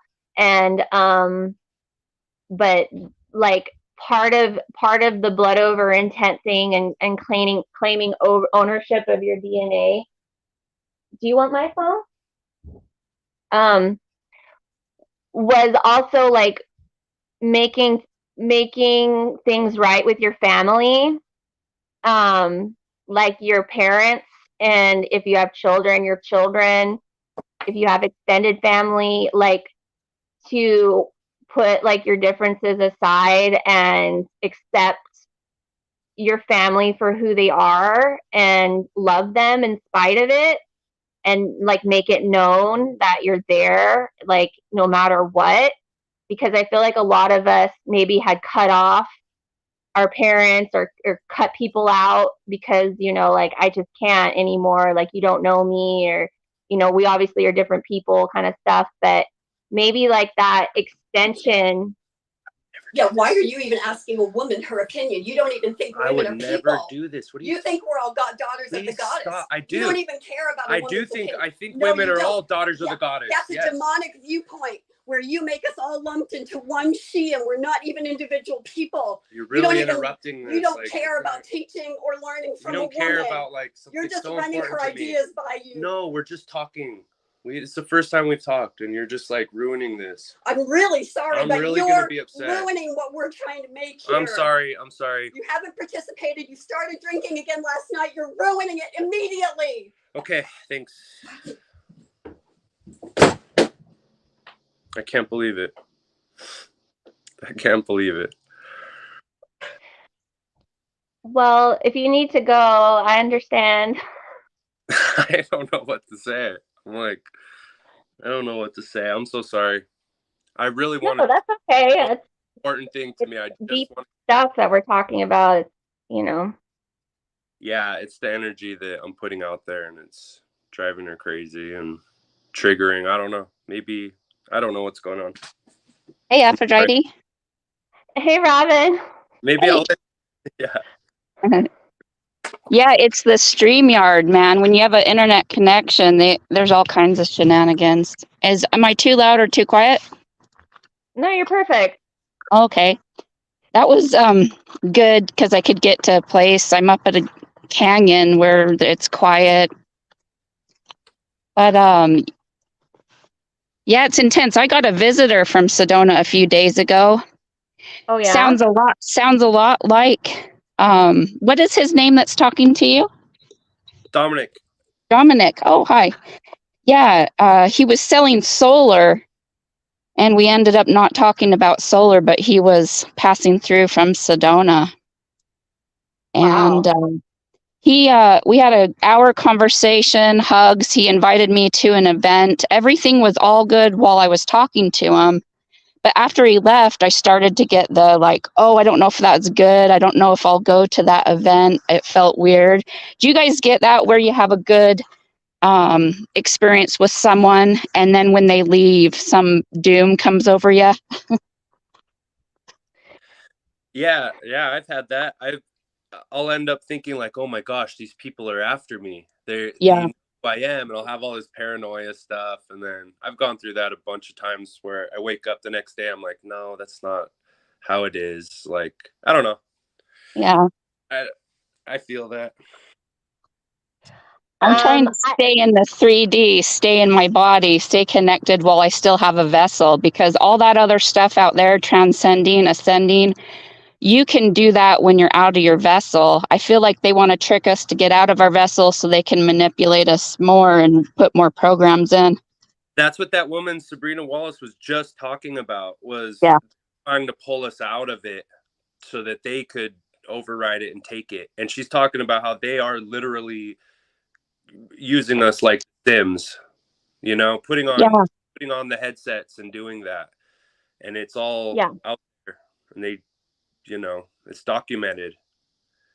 Well, I'm really enjoying the people in my physical life, real life, even if they're asleep, because they ground me. And when I get on the internet, I think there's so many things trying to tell you the grass is greener on the other side. Your family are all narcissists. Get away from them. Be isolated from them. Yeah. But you got to work with, and I'm sure you feel better, Aphrodite, after spending a month with your family. I do. And like you said, if we listen to what we probably consume online, we're told like, don't interact with people that have gotten this, like, stay far away, they're shedding and blah, blah, blah. But, like being around people that like deeply love you and care about you, it really makes a difference in in how you view things. Like, I feel like I've had a little bit of perspective on my situation, and not to say that like I want to necessarily go back and get a job, but you know, like just kind of comment, you know, how I need to be treated on a daily basis, and it's nice having people, you know, care for you and cook for you and want the best for you. I wanted to say that, yeah, hearing you guys talk about that, like I always thought that's why I never got off of Facebook, is because I always felt safer with more people around, you know, and hearing more of this stuff about targeted individuals, like the people who are alone and isolated, yeah, they could maybe deal with them. You know, someone asked her, like, why don't they go after Putin? Why don't they use this technology? I'm sorry, I didn't ask her, asked this other Robert Duncan guy. Why don't they use this technology against Putin and all that? And they're like, because if a head of state kind of guy said he was getting targeted and all this stuff, it would just open up and awaken people to this thing, you know? So the people who are by themselves, like, I just wanted to put in on that. Like, I think, yeah, being around the people, you know, is better and stuff, but Yeah. safe. I don't Well, know. it's also too, like I feel like my family like hadn't, my at least my mom's side hadn't seen me in such a long time. As the last time I saw them was right before I was supposed to move to Australia, before this happened, like in January of 2020. Um, but they had a certain view of me, like an opinion about how I was, or um and it still kind of stuck when like the first few days I was here, that like label they had put on me was like they were still kind of operating with that mindset, and then that had to kind of crumble. We had a little bit of a, you know, like this, and I was like, you know, I'm going to stay, you know, I still love you, like I'm not going to leave. And then like everything got better. Like, you know, there was like an acceptance, and then like kind of a realization on their side. Like, I'm still the same person. I'm still like your daughter. I'm still like the person, you know, like I haven't really changed, but it's like we have to keep on reintroducing ourselves and showing like our heart to especially the people we love, and especially the people that have our DNA. Like, if if you know that your like parents aren't your parents, like if you have like if you were adopted, or maybe your parents use donor, sperm donor, or egg donor, I think there really is like some value and some kind of hero's journey waiting for you to like search that out, like finding your roots, like DNA wise, and reconnecting with that, whether it's going to be like a hurtful thing or a beautiful thing. Like, it's something that needs to be found out, and I think some people will just block that out and they'll never visit it because it's so deep and painful. But like that is part of why we're here, is to kind of bring an awareness to our blood connections that we have. I don't know if that makes sense. Yeah, and they would talk about how it's our currency here, you know, Yeah, yeah. and how the And that's power like the that, wealth. Like, the wealth is in the family sticking together. That's how they've like the Vatican got so wealthy, is by breaking up the families, the nuclear families, like keeping people from keeping the wealth in the family. They want people to not like bond with their distant relatives. They don't want like grandpa's money to go to the kids. They want to have like the death tax, or they want the kids to go into the priesthood or become a nun, or get, you know, get multiple divorces. Like, they want the wealth to be out of the family.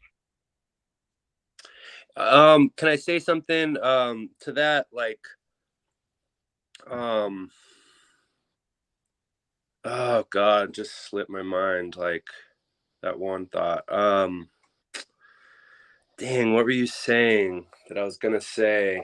Vatican. Yeah, the blood. Okay, the blood over intent. Like, what if the blood over intent is what gave us like God's like we separated ourselves from the demon. We set or we separate ourselves from like we told God like who we were, and we have that more cosmic protection.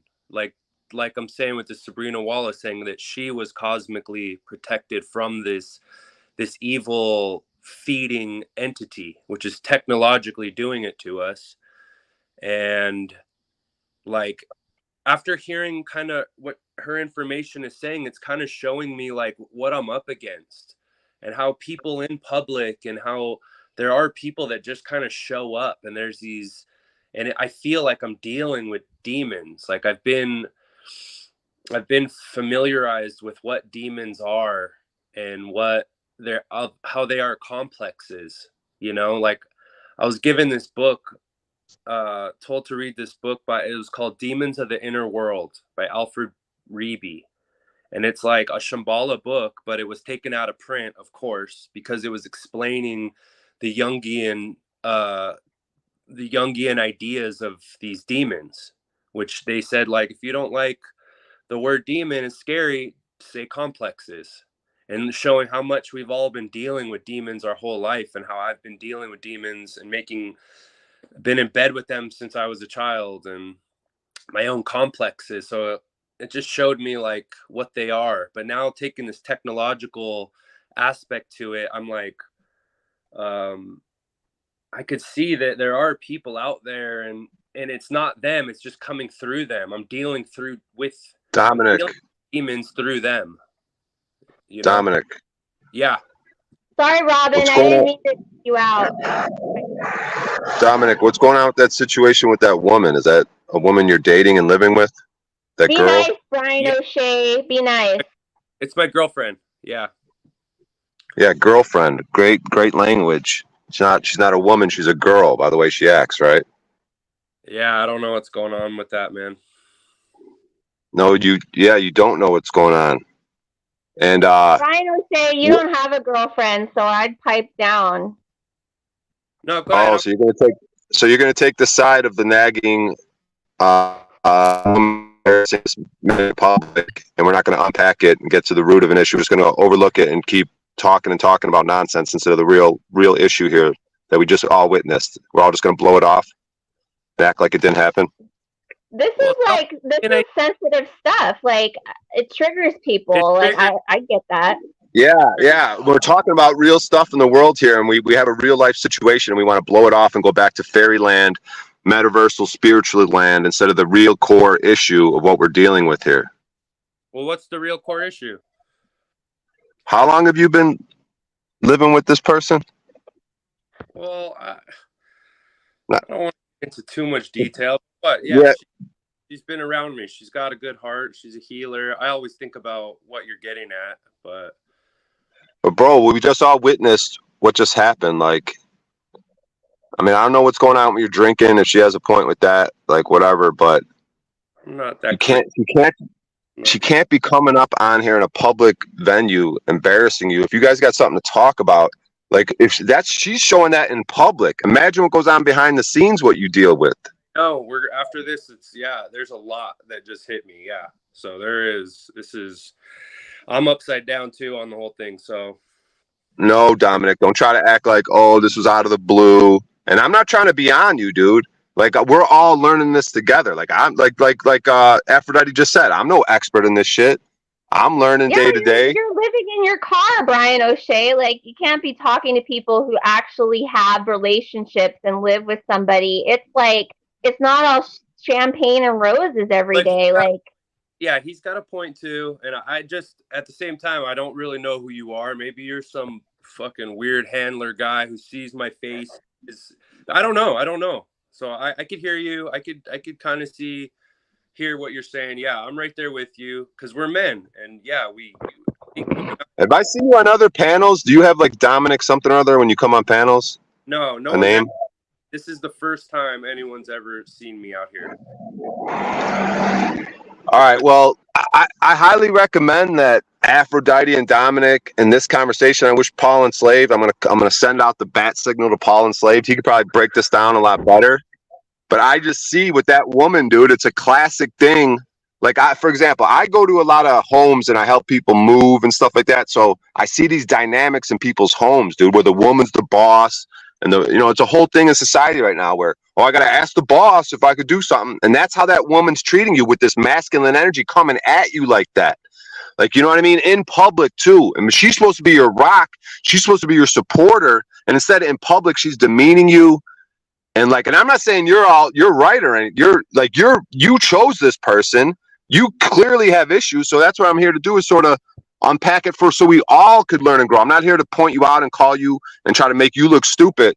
I'm just pointing out a bigger issue since we're going to sit here and talk highfalutin stuff about, the world. Like, let's unpack this and let's all gain something from it because everyone's dealing with this on some level. And clearly Aphrodite doesn't know what she's doing because the way she's responding to how I'm bringing it up.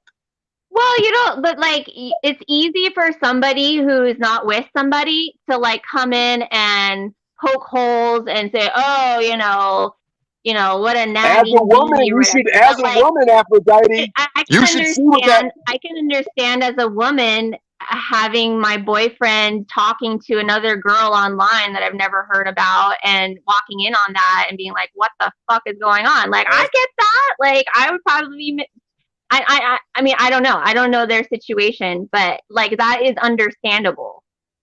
You see this, Dominic? You see what's going on? You see these women. Aphrodite should be a strong woman here, calling out the other woman. Instead, she's siding with her. Okay, She's we're back in the crazy land. No, we're not, because I'm not crazy. I want to apologize to you. I want to apologize for embarrassing you in front of people. Something real just happened, which is I stepped out on the porch and there was a family down at the creek who couldn't hear because of the creek water, that one of their kids was screaming for help. Mom, I'm stuck. Mom, help me. And his voice was getting further away. So I just had to run down there, let this mom know your kid's in trouble. His voice. Ma'am, what is? It's been. Ma'am, what is? So ma'am, what is your name? I am aware, and we're under psychic attack right now from somebody who lives on this property that I knew about before we moved in, and he chose to move. I'm choosing him. I'm here. So we are in a problem that needs his attention, and I can't get his attention because of the internet right now. Ma'am, what is your name? People's lives are in this. The name's not important. You don't have to give your name, but yeah, I'm Omalai. I'm a person. I'm Omalai. My name's Brian O'Shea. It's nice to meet you. Hi, Omalai. Hi, I can't see. Now, my vision is funky. Hi. Hi, nice to meet you. I'm Aphrodite, Rose Starfire. I want to hear you. Go ahead, Brian. I want to hear this. I don't know that this kid's okay yet. I had to leave because I couldn't get down. Hope he's okay. So now saying that your man on this dream and he could be saving a child who instead of helping that child, you that. Cannot you. I'm confused as to. I'm just confused. Seems like we got a lot going on here. There might be some emotional, mental situation going on because I don't understand this situation with a child in danger. Why that has dream in the conversation we're having? Like, you're doesn't the cutting child out, have Brian. parents who's watching that child? Oh my God. I'm sorry. Is it any better now? Help for. He has some problems he refuses to get any help for. And then he lies to me about it. And I'm just nothing but triggered and slept in the hall last night in this scary new place. So I'm sorry. We're in an ongoing crisis for 2 years. I love him. It's hard. We take help from anybody we can get it from, but it would take being conscious and actually addressing what's happening. Brian, you were breaking up there, and I've seen handlers and weird people going against Aphrodite. Like Kim, you were showing that to us, like those fucking creeps, like talking about you and like control, Yeah. Like, so I don't know if this is hearing Brian, if he's one of these fucking people coming up, I just don't want to, I'm scared of those people. I don't want anything to do with them. I don't think you should, like, you know what I'm saying? Like, you're showing those Yeah. that were bad mouthing you and making you, and they're just, assigned to you. Dominic, now what are you doing, Yeah. dude? That's I leave for a half a second and you throw me under the bus? No. I'm just saying I don't know who everyone is. You do come off like, man, you're very. So I just want to make sure we're all good and we're all like, you're not one of these people that Kim has to fight with, or like, I don't know. Kim? Who's Kim? Me.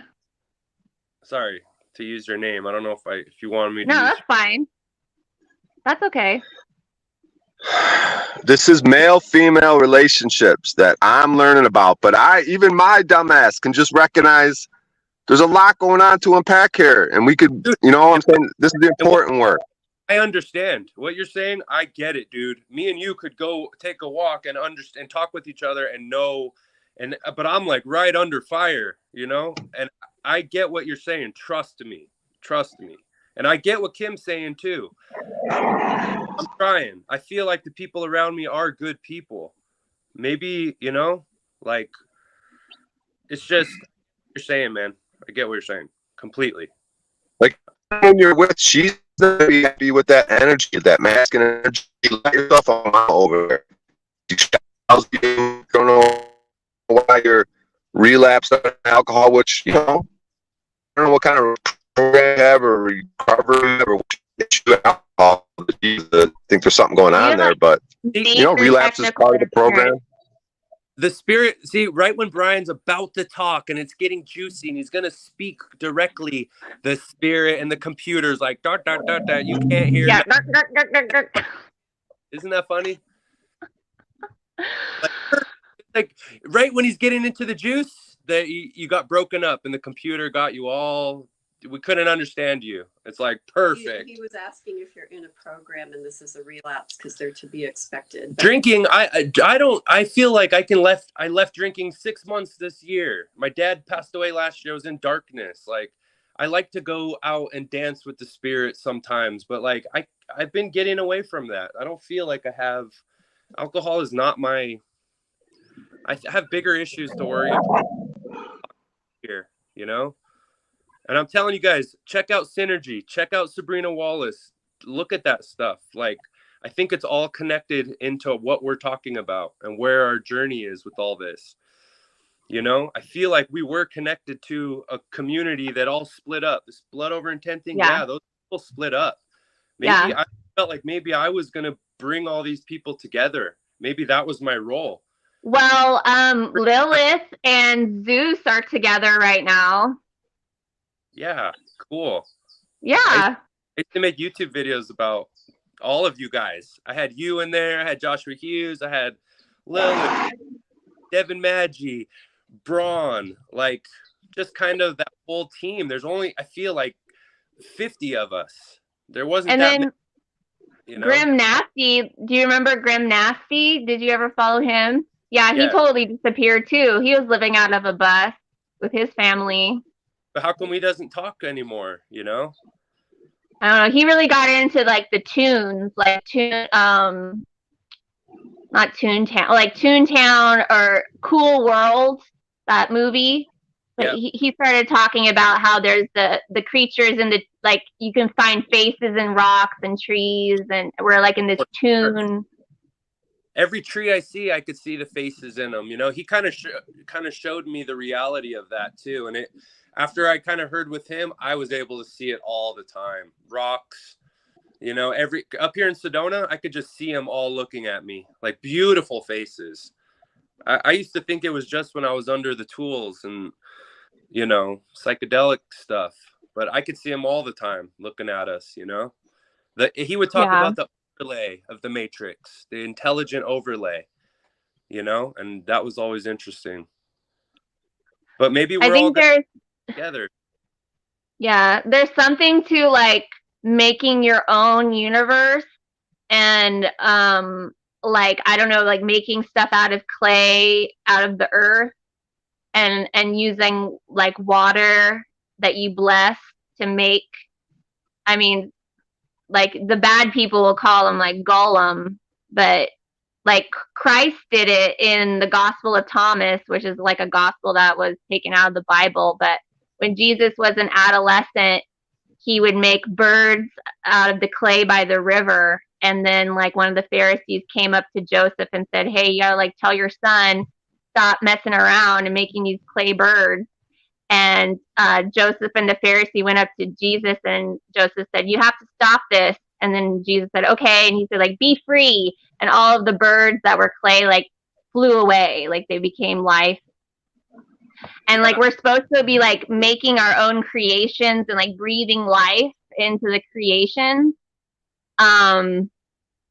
But not abandoning them like Sophia did. Like, that's why I did the apology on behalf of Sophia to the demiurge, because I feel like there's this like maternal abandonment in this realm that's like acceptable to everybody. Like, everybody's like, yay, Sophia, we're on Sophia's side, Sophia Aurora. But it's like Sophia made Yaldabaoth, or the demiurge, and then just immediately abandoned it and called it a monster, and like didn't teach it anything. And that's why he created like this universe that we're supposedly in, with his like mirrored archangels and mirrored demons and all of that. And it's like, well, if Sophia like took ownership of her creation and taught the demiurge, you know, whatever, then he wouldn't have been the way that he is. So it's like, why is it okay for Sophia to like just have no ownership over her creation? So that's why I did the apology on behalf of Sophia to Yaldabaoth. Like, I'm sorry that I abandoned you. Like, you deserve to have a mother. Like, you deserve to be taught the universe. Like, it was like my bad for not teaching you anything. Yeah, that's the Gnostics, you know, the Gnostics. I've been getting into the Gnostic material and stuff. And that's what's interesting with this woman too, because it kind of like took out the hocus pocus and the theology of it and made it technological and computer science and what they're actually doing with us. I don't know. And that's kind of a challenging thing, you know, and like to move away from that theological side of it and belief in the spirit, like the Gnostics, the Kabbalah, you know, all of Crowley's stuff, the Thelema, and I don't know. Well, it's like, are you a player in somebody else's game, or do you take ownership over yourself and like make it your game, like make it your realm that you're the ruler of? Yeah, like Crowley would say that you can't go out and help another king because you'll leave your tower unoccupied and you're not playing your game.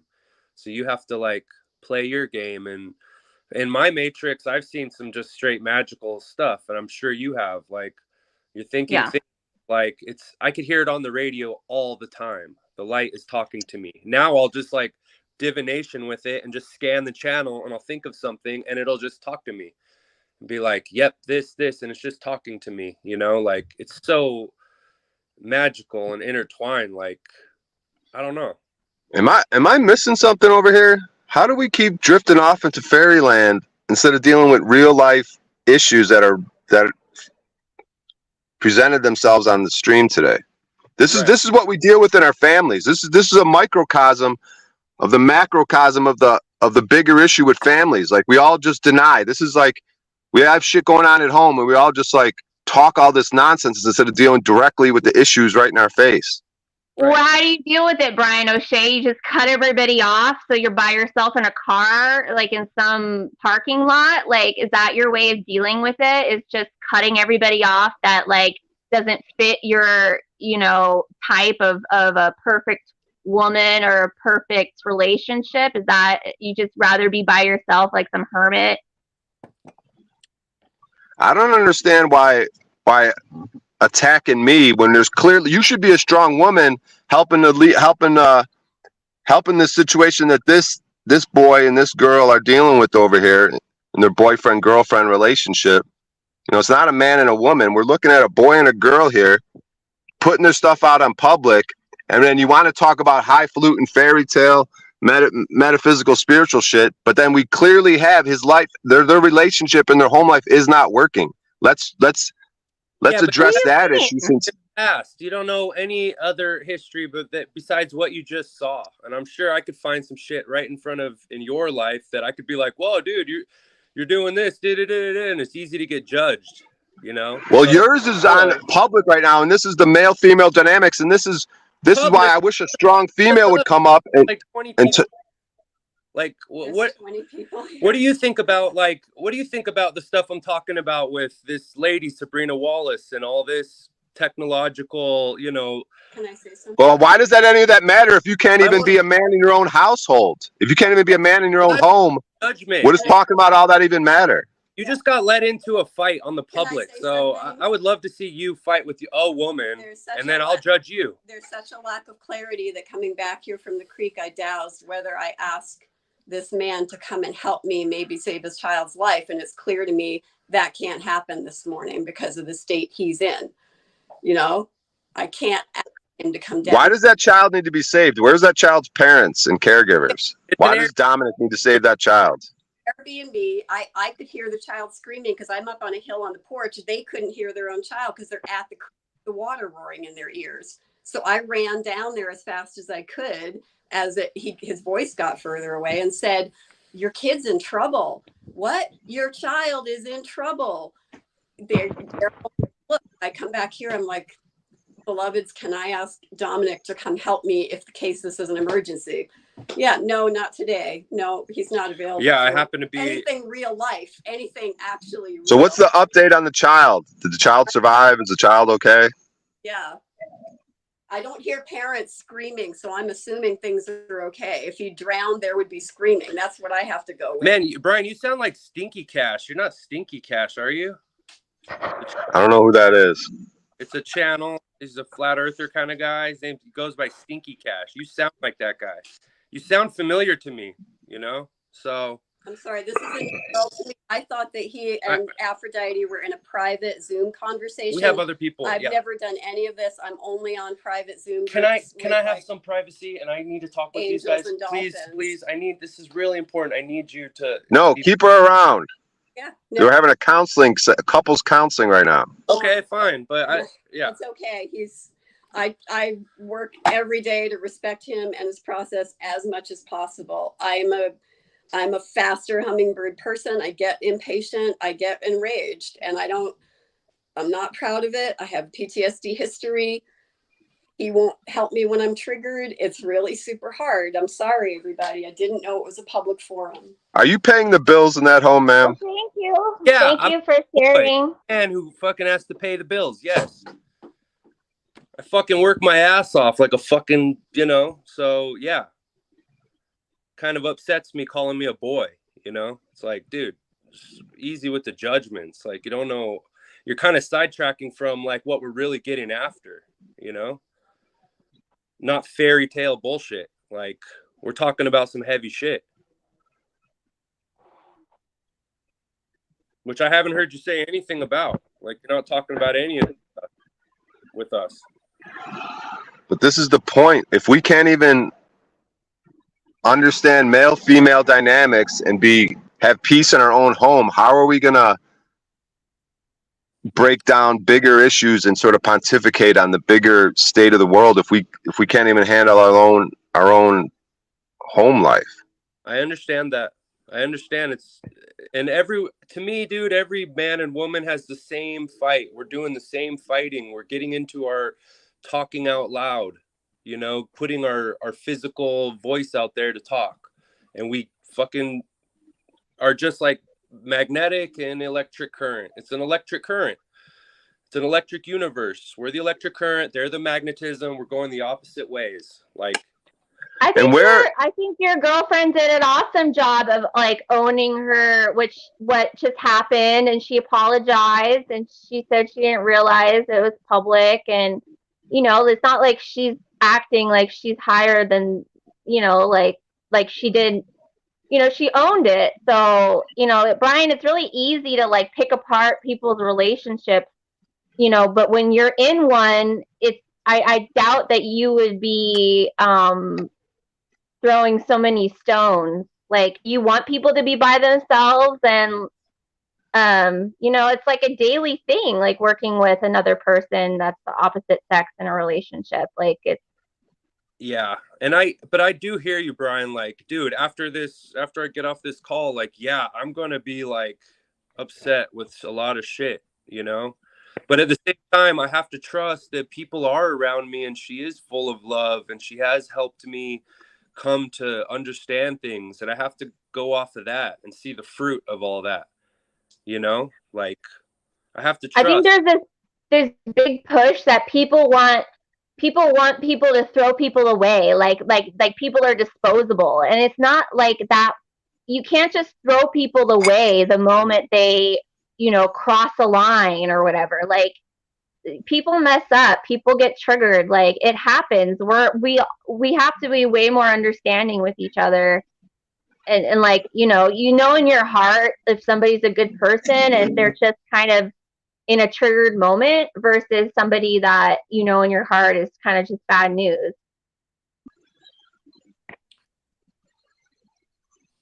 Like, it's a matrix mentality to throw people away. And that's what I was kind of saying about like reconnecting with your family and with people that share your DNA. Brian, what's your viewpoint on the world, man? Like, what's your viewpoint on everything? I'm curious, Like, I appreciate where you're coming from, but I want to know, like, what else you think about things. What do you think about God? What do you think about who we are? What do you think about? Go ahead. I think the main problem we're dealing with is this slavery issue, and men allowing another man to tell them what they can and cannot do. Is when they're if it's not outside of certain morality and ethics. Even like, for example, me with traveling. Like, I got all these tickets for no insurance, no license, no registration, and I showed up in court to talk to the judge. I was gonna let the judge know, like, hey, who's the injured party here? Where's the loss, injury, or harm? You know what I mean? And I feel like more people need to stand up and, instead of just take it up the ass with the slavery and let other men in costumes sort of dictate how we move in life. That's one of the main things, and that's one of the main problems, and it's reflected in what we saw with the dynamics of your relationship, because we need men to learn how to be real men, because everything's being flipped. The women are too masculine and the men are too beta feminine. Okay, hold on. And there's great aspects. Can I say something right there? Like, so you're blending that together with we're dealing with the satanic priests in the court. Like, up here in Sedona, I got in trouble. I went to some freaking event, had some wine. This is 2 years ago. Got pulled over up here. And I felt like Sedona showed me my darkness and took me through the darkest periods of my life. So when I got pulled over, they saw a bottle over there and they're like, oh. And I was playing all those things, those games you were saying about, I'm like, I need to talk to the sergeant. Like, because I feel like I was well versed in all that stuff. Oh, and they go, oh, the sergeant's right here. Boom. And so I got arrested, blood taken. Felt like I could have went to battle with the satanic priest and challenged him on my name and stopped it and done all that. And so I end up going into court, and there was someone like piped in on there. There was some crazy guy starting to talk over the intercom. I'm like, what the fuck is going on here? There's no one in this whole courtroom. Like, we're the only people here. There's no one in the lobby. There's no one in the courtyard. And this guy's getting piped in, and I'm starting to realize, oh shit, he's in jail. He's the case in front of me, and he is the one playing all those games, because I said, fuck it. I'm not going to go and try to battle and stand up on my own. I just made that decision. I'm like, I'm going to take my licks, go to jail. I went to jail for 9 days. That was like terrifying, going into the fucking demon castle itself and having to deal with that. So I took my licks, and the universe showed me this court session was so weird, dude. Like, and that guy was trying to play the same games, and the judge got on there, did his case in front of all of us, and he's like, and the judge basically said, like, fine, fucking rot in jail. You want to think all that? Then you're gonna rot in jail, and laughed at it. And he was like, and it was like the spirit telling me, and the universe showing me, like, that was gonna be you. You're lucky you did, and you fessed up to it, and did all this. And then I'm hearing like vibrations and loud noises coming through the fucking walls, like. It was so tripped out, and I don't know. I just had to bring that up. Like, yeah, knowing that we don't need licenses, yeah, we might be true and all that, but we can't fuck around with these people. They own our asses. They run us like Sims. The technology is serious. Kim used to talk about stuff like that with DARPA and all this shit, and like the technological agencies that we're not fucking aware of. And there's jobs about all this. Like, I recommend listening to Wallace. She will just like open up the door. So anyway, I just had to say that. Yeah, man, these aren't tricks to get out of something, bro. If you're driving around drinking with open containers of alcohol in the car, you deserve to have some sort of consequence. Like, I'm talking about traveling freely and moving my property from point A to point B. I don't need insurance and a license and registration and all that shit. But it's the So same what thing. happened, Brian, when you went to court and you presented Well, that? I showed up in court with the intention to do that, but then it turns out I didn't even get to. It doesn't work like that. You got to come back the first Wednesday of the month, and you got to get a pass from this room to go talk to the judge. I thought court was on the day that the ticket showed, but really it's to show up and stand in line and pay a fine and I just do all this shit. Play games with the satanic priests. I wouldn't do that. You're dealing with real fucking Saturnian priests who wear the fucking, so I wouldn't even play games. Pay your dues, get your insurance, fucking don't fuck around with them. Have a license, because we know that it's true. The Supreme Court upheld you do not need a license to travel freely in this country. I didn't hurt anyone. Nothing happened. I just got caught speeding. So those are statutes. So out of fear, instead of doing what's right, out of fear of these people, you're going to get the insurance, get the registration, because you're afraid of what they're going to do to you. Because you could have said, like, I could have battled them on that. And I know I took my 9 days and I got the fuck out. I could still be in jail. They could have just said, fuck you, dude. You think you're going to do all this? You're like, we'll keep you in jail. That morning, it's not a battle versus them, dude. When you're on the side of truth, there's no fight. So Brian, do you have a warrant now against you? Say it again. I've had warrants. I've dealt with traffic stuff all over the country. Like in Florida, they gave me the same tickets and they put warrants out, but then nothing happens. When I'm out of state, they're in-state pickups, right? So they want to scare us with these warrants, like, oh, if you get a warrant, you're going to jail, blah, blah, blah. But I learned it doesn't really work like that. It's all fear and intimidation, and they're in the wrong. So like, correct. You're correct. But do you want to waste time trying to fight them and going the legal hero guy and doing all that? Because they have way more control than you really think. They're inside of you too. They're in all of us. There's biosensors in fucking all of us. And the people who took the jab, they have more. They don't have control of shit, bro. There's the truth and there's fear.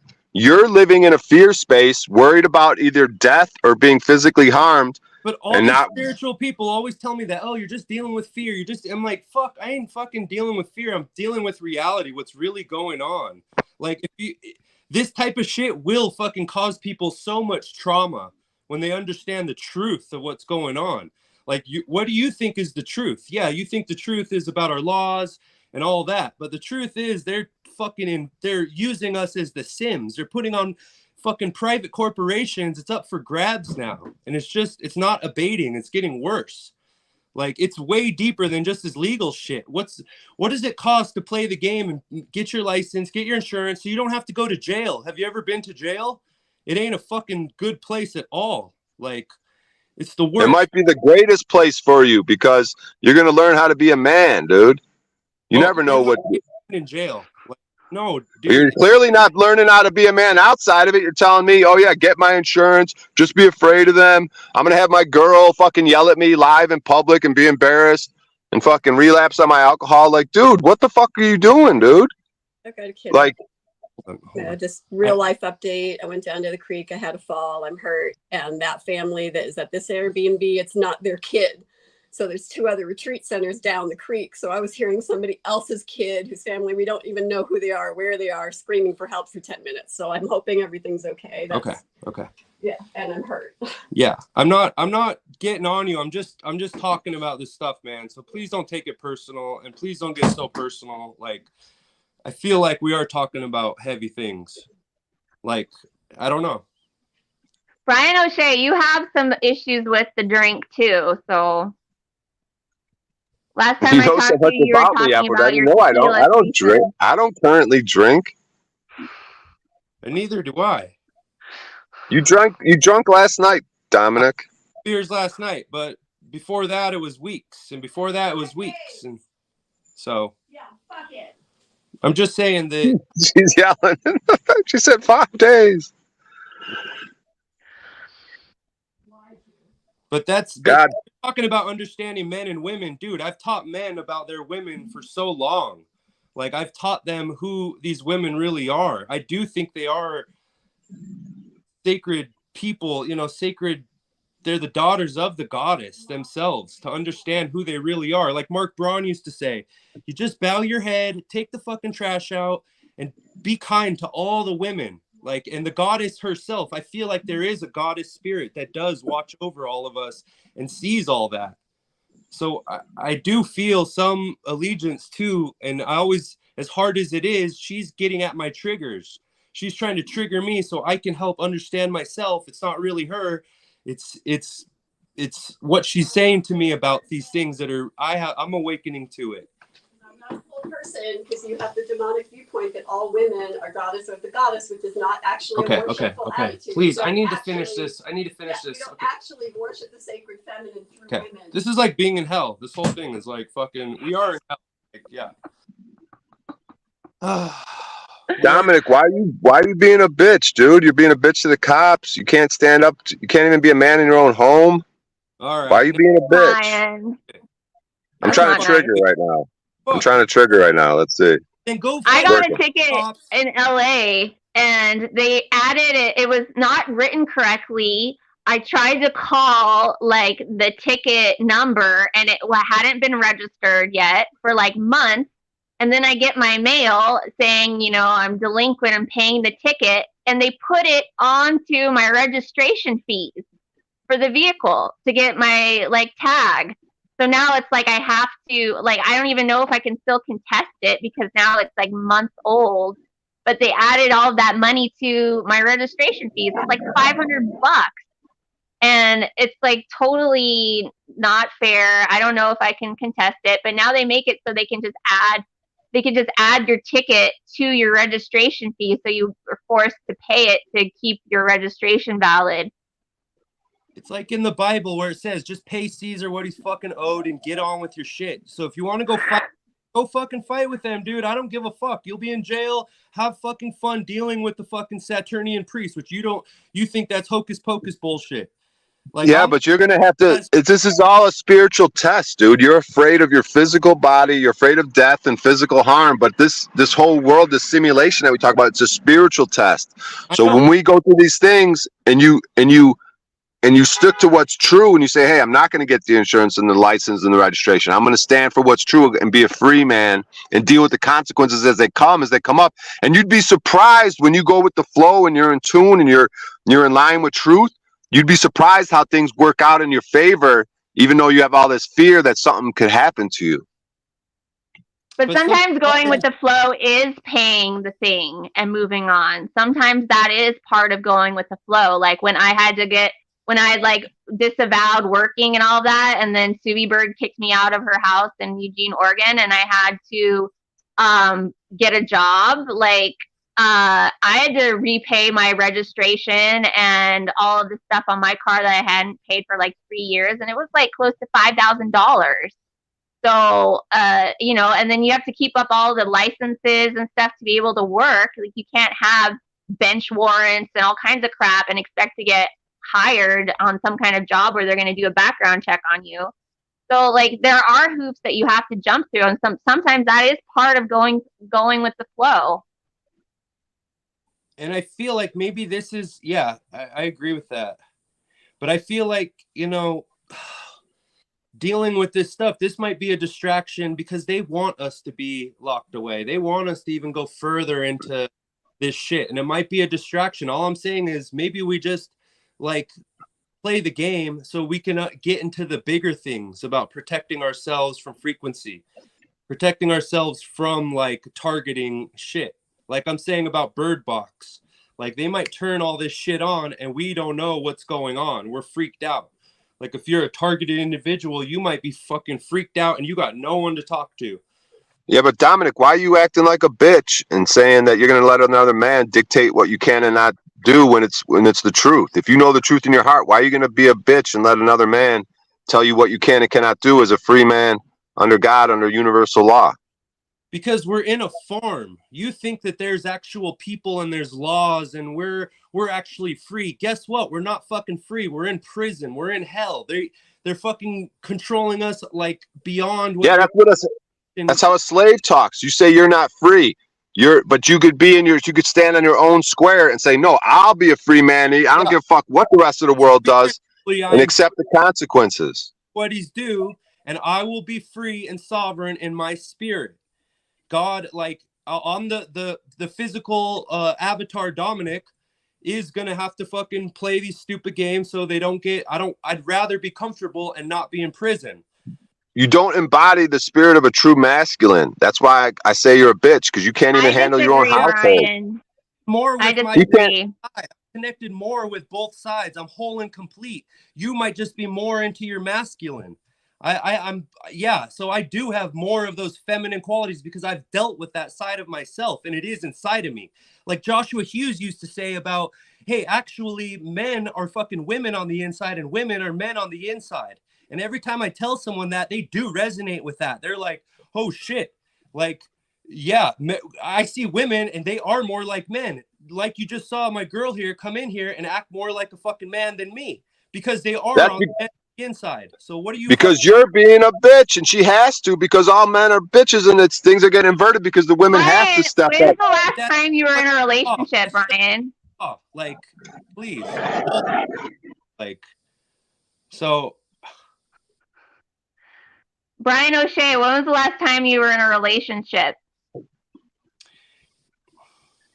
I don't know. It's been a while. I don't know how many relationships I've even been in. Yeah, you wouldn't be able to deal with women crazy. You wouldn't be able to deal with the crazy feminine. You would fucking just freak out, run for the hills, like, and just be like. Yeah, but I don't think it's dealing with it. Yeah, I don't think it looks like what I'm doing. I'm the one who has to deal with it and not fucking freak out like Kim brought up, like keeping the ship. It's called clarity, not crazy. Leave me alone. Leave me alone right now. Leave me alone, please. Okay. Which you don't have. Okay, thanks. Just perfect. It's like, yeah, maybe she is my handler. Maybe she is. Maybe it is all like that too. So I've questioned. You got yourself a mama. Yeah, a mama. Yeah, they're all fucking mamas, but you don't know shit about dick about all that stuff. So what are you fucking talking about? What do you know about the ma? What do you know about? No, there is a divine aspect to it, but you got yourself an unhealthy, codependent, dysfunctional relationship. Yeah, how would you know? You're not even in any relationships, Brian. Like, you can't just like. We all can see it. Just because I'm not in a relationship, we all see it. Everyone here in chat, everyone here sees what's going on with their dynamic. They brought it to the public, and we're discussing it. Us, don't even worry about everyone. I don't give a fuck about everyone. Like, if you know about the ma and all that, then you should know that she is also the ma. Kim is also the ma, right in front of us. They're not men. So I can't deal with her like a man like you. So, like, it is more deep and spiritual, and they might be there to help us wake up.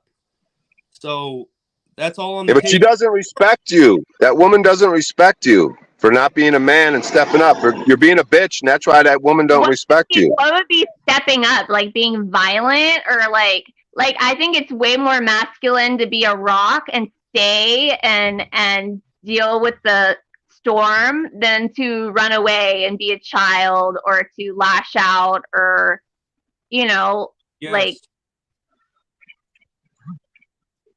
See, they're in some sort of situationship. These two people. I don't know what the financial dynamics are, but they're in some sort of situationship. I don't know if it's her place and he's staying who there. Or, isn't? It's my Who fucking. isn't? I pay the fucking bills, so fuck, man. I probably work harder in a fucking day than you do in a fucking year. So shut the fuck up about that shit. Fucking tell me about work. What the fuck do? You probably fucking sleep in your car and fucking you're gonna fucking go fight the world and all that shit and be a fucking lazy asshole. What are you fucking talking about? see, this is the good stuff. We got him triggered. We got him coming. This is what I want to hear. I want to hear him talk like this. I don't want to hear the cupcake feminine shit. I want him to talk like this and lash out and come with it. Because Good. the trigger, you see, I'm touching on something there. We just Good. touched on something. Something there got him triggered, got him going. Something about that dynamic of them two in that home and him Yeah. working. I'm just bringing shit up and then seeing how you react. And you just got triggered by some sort of work, financial thing, and that woman in that home. So something's going on with that. Well, you're calling me a bitch. You're calling me a boy. You're saying I'm fucking living here, and you're probably the fucking freeloader doing all that shit. I'm the one working my fucking ass off every day. So that's what triggered me. Yeah, that's what we do. We call you a bitch to try to trigger you to get it up out of you and see what's going on. Okay, there's And a lot what of aspects that you're not seeing. You just saw like my personal world collide with someone who I've been wanting to talk to for fucking 6 years, 7 years. You know, who is a part of my circle of friends. We were probably all circles of friends before you even ever met fucking Aphrodite Rose Starfire.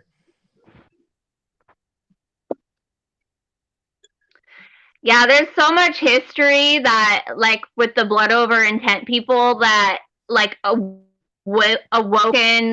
a lot of YouTube, and it's like this lost history that I feel like a lot of people don't even know about. So why is that woman living with you at your place then? If you're paying all the bills, why is she living with you? Because we're together. Because we met at a place that we were supposed to, and she's helped me fucking heal a lot of things. And I've helped her heal. She has a lot of trauma and history too that I've helped heal. She does, I feel, see who I truly am. You know, helped me get there. What you just saw this morning is craziness. So yeah, I don't hold it against you to call me out on all these things, but there's more to the story. That's all I'm trying to say. Dealing with any woman, I think, is you're going to have to know this crazy side of it all, or else you're going to freak out and say, fuck them. They're scary. Fuck it. I'm running for the hills and all that. Like, I don't know. Yeah, and that's what the system wants. The system wants us to be alone, to like throw everybody away, to not even try. And like these masculine, feminine labels are just kind of boxes to constrain us. Like who are you to judge, Brian? You know, like like in a relationship, you're constantly switching hats of who's more masculine, who's more feminine. Like it's a dance. And like, the woman is way masculine. Yeah. I mean, you might say, yeah, well, that's just because you're a bitch and you don't understand and you need to be the man and all this. Like, doesn't really work that way to me. Like, no, but when you say things to me like, oh yeah, just get your insurance, just get your license, just register, and don't do anything to the cops, just go with the flow. Like, that's bitch talk, dude. Like, why are you gonna let another man? Right then, take on it, be a fucking hero, show us on YouTube how you went to court and you fought a satanic fucking priest and you won and you got yourself out of a fucking $20 fine. Like, go ahead, dude. Sacrifice yourself. Who cares? Go to jail. I've seen him in there. Like, I don't want to be in fucking jail. I've been in there. Like, I'm asking you again, have you ever been in jail? I've been in like county jail and stuff like that. What, one night? Well, imagine being in there. Then you're really a slave. You got no rights. You better fucking do what you're fucking told. And you better know how to fight. So, like, dude, you don't want to be there. So what the fuck is it to pay your fucking bills like everyone else and just play the fucking game so you can move on to your spiritual ascension or whatever the fuck we're doing here? That's the whole point of this simulation. It's a game of your spirit and you're losing the game. You are So how are you losing winning, Brian? How are you winning? Like, what by is it that you're standing, by doing? not letting other men dictate me and be a slave owner over Do me, you being a think men master over me, by on being a free man. but you think the men are telling you? You kept telling me another man is going to tell you what to do. You're a slave. Dude, men aren't in control. There's just us men and normal fucking humans, and then there's some other fucking thing going on. And now AI is running all of that. You're not talking, you're talking Nephilim and us. So there is no men. You think a judge is like fucking just a normal guy, and no. You're dealing with fucking real spiritual demon warfare, which is run by a computer. Yeah, but when there's a man in a costume that pulls you over and you start doing the dance of handing over IDs, handing over insurance, when you're going to state that that's not what a free person does, then and you're going to play the game, then you're playing the game of being a bitch. Like, why play the game of being a bitch? Why not play the game? Why not choose the adventure of you being a hero and like being a man and not a slave? But me being a hero is not me fighting it legally. Me being a hero is seeing the fucking real attack and protecting myself and other humans to that. How is a woman going to respect you when another man in a costume comes out and could tell you what the fuck to do, or someone in a robe in a court is going to have sovereignty over your spirit? They can't do it. It's all fear. Like, it's easy how is a woman to say, but like when you're in the situation where you're refusing to give your ID and then things start escalating, like they will arrest you and impound your car. Now you just like have more bills that you have to pay to get back to where you were. Exactly. No, but you have more spiritual collateral. Once again, you're afraid. But if you go with the spirit, things may just work out in your favor. Don't they got all these panels? Are you familiar with Paul Enslaved and how? But then Paul Enslaved is not some kind of like model to follow. I don't think Paul Enslaved, just because he's loud and talks over everybody, doesn't make him some kind of expert on living life. I just think that there is like you're acting like we have all this like in our avatars and in this plane where we are fucking slaves off of our social security, and you think that we're just gonna go and be able to show them all that and they're just gonna be okay with it. I'm not talking about that, dude. I'm talking about I don't know shit. If I go to court, dude, all I have is I don't understand any of this.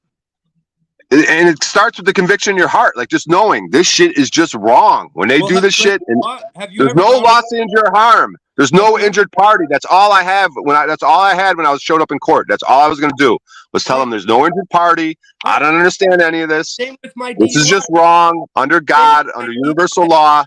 I could have done the same thing. Have you ever gone to court and actually stood up against them and stopped them on those things? Like it's one thing to know it and to know the truth. Yeah, we know the truth about our names, about our strong men and all that. But to actually go into the church and fight with them on that, have you done that? Like, have you actually gone to the judge? That's why I showed up like a week ago. I went to go do that. I showed up in court to go do that, and fucking they gave me a runaround saying I got to come back the first Wednesday of the month if I want to talk to the judge. But dude, the fact of the matter is I only did it for experience because I knew showing up that when you empty your pockets and you hand your belongings over to another man and you can't be armed walking in there, they're already bitching you up. They're pimping and macking on you. It's walking in the building. So you can't even walk into those buildings. You're dealing with the mob. There is not going to be any law or anything. That's why I'm saying stay away from them. Don't fight them. Just fucking, when you're dealing with the mob, stay away from them. They can do whatever they want to you. They could come into your home right now and just fucking. So you're afraid of them. And you're going to be like, I'm afraid of them. I just know who they are. Forget fear. So you're going to allow fear to dictate your life, just like that woman runs your life. No, she doesn't. She helps me connect to my heart. She helps me fucking heal. She helps me see the true fucking who I am. She helps embarrass you on public live streams. Hey, Brian. What the mother's going to do? Just fucking bitch my ass. Yeah. That's what the mother Did will. you guys see You got a mama. when, You're not a leader and a man in your own household. You got yourself do. a mama and you're a little boy with your mama. Yes, the ma. You're right about the ma. oh, did you guys see when I got well, I wasn't really pulled over. I was parked at Carlsbad Caverns in New Mexico, and the two women park rangers. I saw that. Yeah, I found that recording, like getting your phone out and recording, really helps your side of things. And they tend to not pursue maybe the ticket as much. Yeah, they're on blast. But she said, like, I was like, it's not against the law to, there's no signs that say no camping or no parking. And then she said, there's no signs that say don't murder anybody either. I was like, what the fuck? That's right. I remember that. But it's weird because like there was so much that had happened with my interaction with her prior to me remembering to get my phone and record it. But it's like the moment that knock happens or the lights turn on, you're like adrenaline pumps, like, and like you forget like all the things that you're supposed to do, to protect yourself. And it was only after like the fifth time or something she asked me to get my ID, and I was like, why? And then I was like, oh shit, I should be recording all of this. But she had asked me like where Dimitri and I met and where he's from, and then he's like, why do you need a date? Like I didn't even get all that on camera, but she was like asking, how we met, what our story was, like trying to get all this information out of us. And then he was like, why, are you single? Do you need a date? But it's like, it's almost like that, like there's that program or like some kind of interference that prevents you from remembering how to protect yourself. Like like how when we're talking and we have something to say and that like thought is like taken out of your head. It's like this, maybe it's because we're when we're in the fear, the fight or flight state, which is where they want us all the time, like the pumping of the adrenaline, it overrides that reptilian brain, like overrides your like self voice or your God voice. I think these cops and all that, they don't know anything about anything. They're just following rules. They're just corporate tax collectors. But if you're going to start playing with them and you can't stop it with them, you're going to get called into court and deal with priests. And you better have the fucking know-how and knowledge to deal, and the balls to deal with the fucking priests. Because now you're getting into religious shit that is difficult, and they're going to fuck with your head. You're dealing with real witches that the mob, that they work for the fucking mob. So it's not a fear thing. It's just reality. I don't want to fuck around with them. I'm glad I didn't. I took my licks. I went to jail. I'm done. It's all gone. I could still be locked up in jail trying to play games. Yeah. Trying to get that. I didn't have an injured party. I was just going home. Nothing happened. I felt like I could have. And I was preparing to go and fight it and be the hero. And the spirit told me, don't be the fucking hero. Just don't do that. You're going to get fucking, we don't need you locked up. And then when you're locked up, you're fucking gone. No one knows. No one cares about you. You're in fucking hell for real. And then you'll talk about fear and you'll be like, oh, I thought I had all this fucking shit. And they're like, no, you didn't. You're screwed. So we need people like you, strong men, guys who aren't bitches, to be alive right now to help other humans see what's really going on. That's why I'm saying you should watch, Brian, watch this you should watch this woman, Sabrina Wallace, and hear kind of what she's saying. Because then you'll start looking at a woman and being like, oh shit, here's a woman that's fucking gonna teach me some shit about things. And that's the only reason I got involved today. The first thing I said to Aphrodite here is, have you seen this woman? Like, her friends have tried to show her those videos. So I'm just saying it's deeper than that. The control on us is way more nefarious and fucked up than we could ever imagine. We are on a farm. So yes, the Yeah. power is understanding men and women. Like men, the power between a man and a woman, and through sex and through all that, that's going to godhood. The woman can help us. They say the woman can bring the man in from his head down to his heart. And we might all need to get there, men, to be whole and complete and not pieced apart. So I don't know. That's a thought. For sure. Yeah, and it's like we all contribute in different ways. Like making money is not just solely the masculine's job, you know, like there's other ways. Like right now I'm the, I supply the monetary funds, but you know, Dimitri helps out in other ways. And as long as there's a reciprocity going where you're working towards a common goal and you're working together, that's really all that matters. And it's really effed up, like people who aren't in relationships, who I guess Brian said he hasn't ever been in a relationship. I don't know what that was about. But like trying to pick apart people that are actually, living together, are trying to be together. Like there's just no comparison. You can't. Dude, every relationship, every man and woman I see is in the same, we're having the same fights even. Like I see the toxicity between the man and the woman because we don't know who we are. We don't know the sacred feminine. We don't know the sacred masculine. And we don't know it on the level like, hey, there's God actually in front of you. That's hard to do. I treat all the women like men. That's my problem. I talk to a woman like a man, and I shouldn't have. Like, they're different. We're all different from each other. They are the ma, the magnetism. So yeah, I am talking with the ma, the mom, the mate, the matrice, the matrimony, Mhm. the magnetism. I always felt like every woman was trying to eat me and suck me in and just magnetize me in, and I was the electric current. It's science. There's two currents in an electric universe here. The electric current, which is us, and the magnetism going the opposite way. And we're colliding. So from all the esoterics and all that, the power is in between the woman and the man. And maybe, I don't know. I don't know.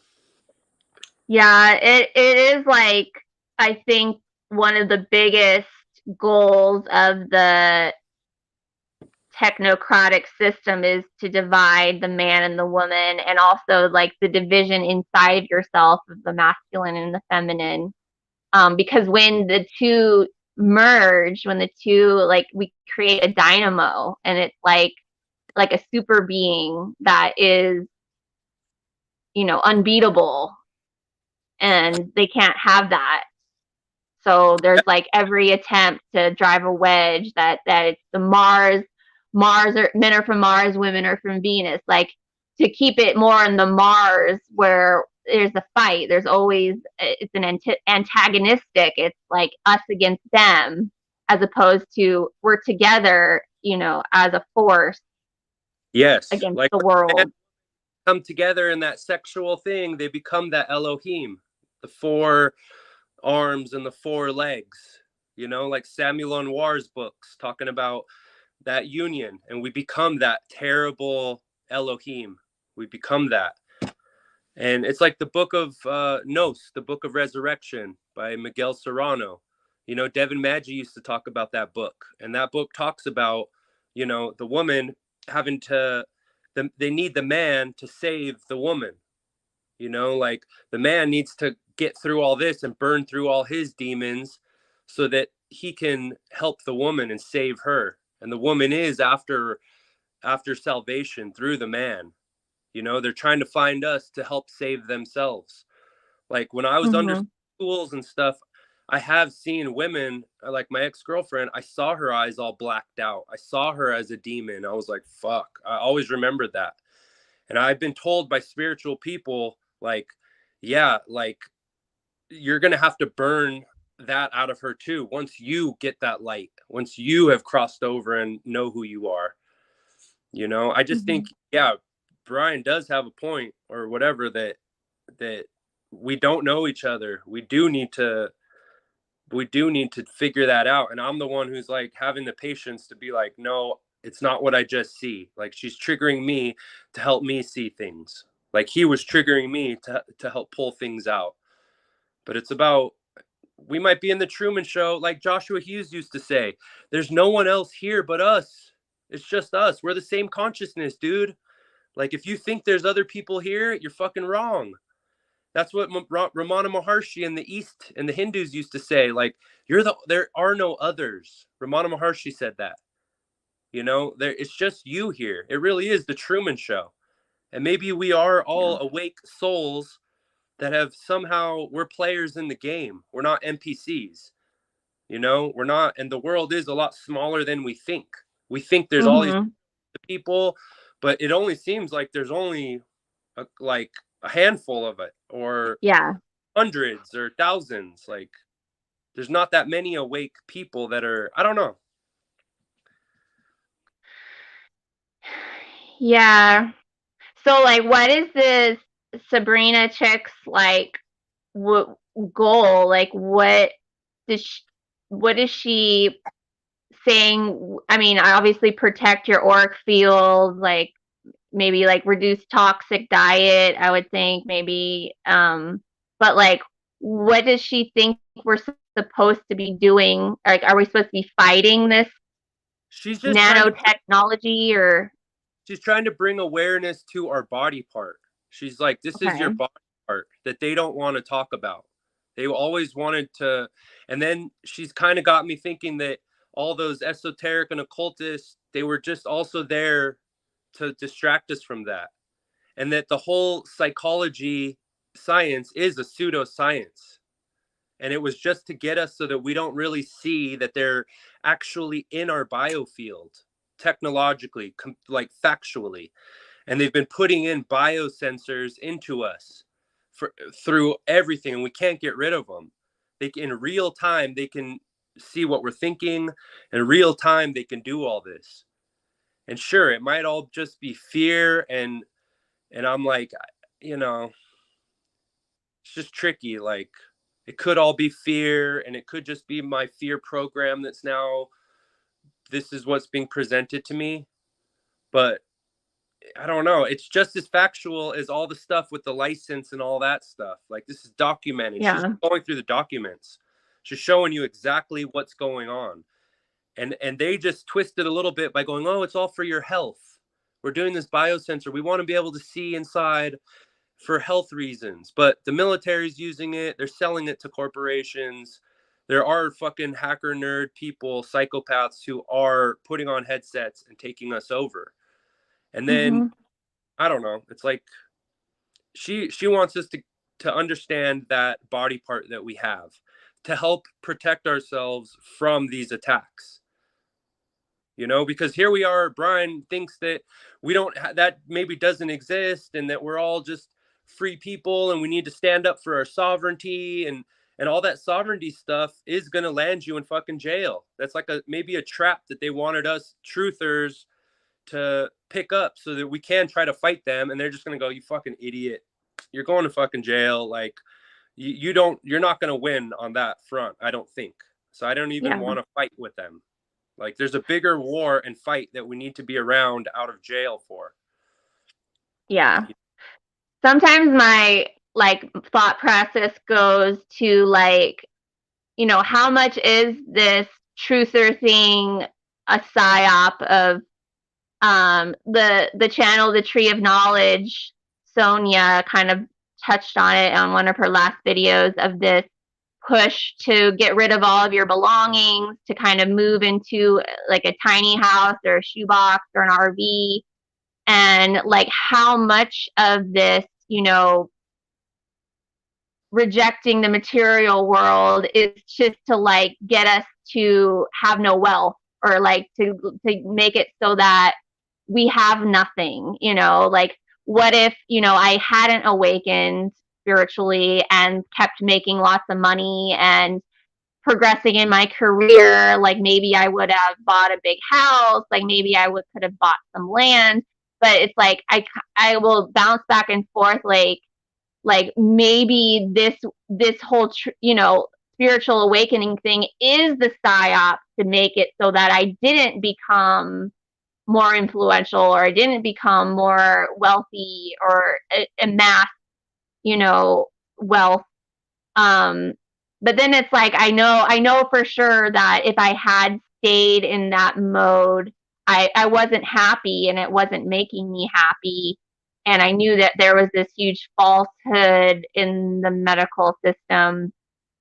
Not to say that I can't go back, but it's like, there's that, like, how much am I being played, with doing the van life, and like, when I have other people still telling me I need to get rid of stuff, and like, I kind of am fighting back now. It's like, I've already gotten rid of so much stuff. Like, I don't need to get rid of anything else. Like, I don't want to just be strapped to nothing, and have no belongings.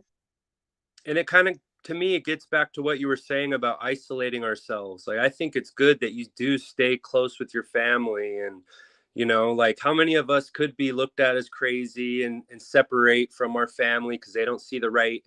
But I think it is safer around our family, and we know, so that they kind of have an idea and know what we're going through, and not just being in our cars out. I feel like we're susceptible and more easily targeted if we don't have a network of people and stuff. And I don't know, that's why I'm saying this synergy stuff is like, just opened my eyes to like how real this is, like,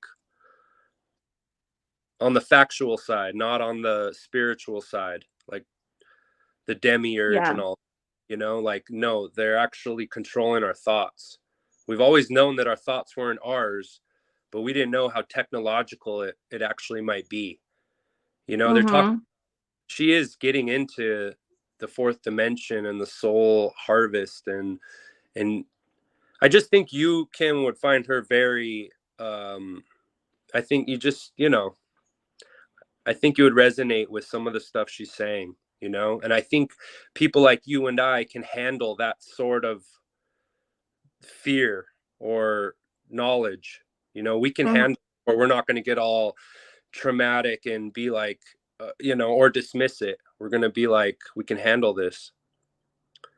And I think we might, I swear, I think that's what Hughes really was getting at, like, that's what made, I don't know, it's all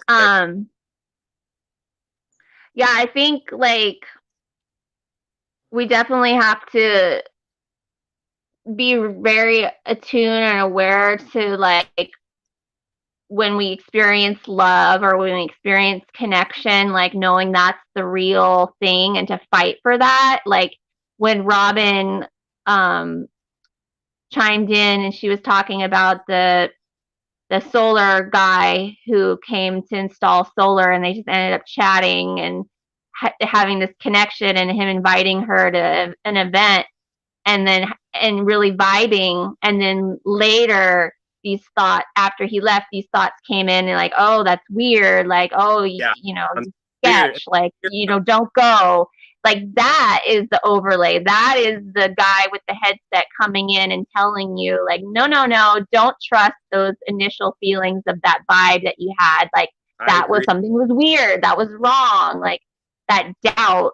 Evil. They're evil, coming after me. And I agree with you. That might be the thoughts coming in, freaking you out, and so you don't connect. But yeah. Oops. Oh, I think I had somebody that wanted to join. I didn't mean to kick you out. I accidentally hit a button. Somebody named Ethan Ralph. Click back in if you want to join. Yeah. Huh.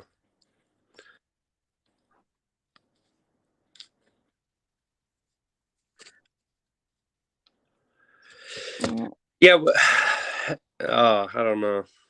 I'll definitely check out that channel though. It sounds like, does she have a lot of videos? She's pumping out videos like a lot, like, and she's only been at it like a year and a half. Like I would go down and watch her first video there. And like I said, Okay. Truth put that out, and like now Max Egan is starting to kind of talk about that. And she was like, in the beginning, I kind of picked up what she was saying to a commenter about Egan. She's like, Egan knows, all these people know. Alex Jones, he knows all this stuff. They know what they're doing to your biofield. They know how like involved they are. And that's the lie. That's the big be quiet thing. That's why, it explains so much. Like hearing her, it explained all this Hollywood content that I didn't know what that was at the time. And now I'm like, oh, that's what they were telling us. Like I've been going back watching some of these movies like, oh fuck, like that's what that was about, like Kingsman with Samuel L. Jackson, and you know, them being able to control us and all that. Like I really think that's what we're dealing with here. And they put in all that infrastructure in the world because they're about ready to do this. That movie The Cell, like at the end of the movie, they have all the people just running around those towers. Like the CDC has the zombie shit, and it's not a joke. Mm-hmm. Website, because they're getting ready for this stuff. They've introduced the weapon. We've all taken it. The people who can't handle that higher electrical input, they're dying. They can't handle it. Their bodies won't be able to handle that. The people that can handle all that upgrade, they're going to move them into transhumanism. They're going to move them into the mainframe, like Max Egan says. And that's what we're really dealing with. And now we're dealing with them bringing this in again and trying to go for another round of getting us with this GRAPHENE,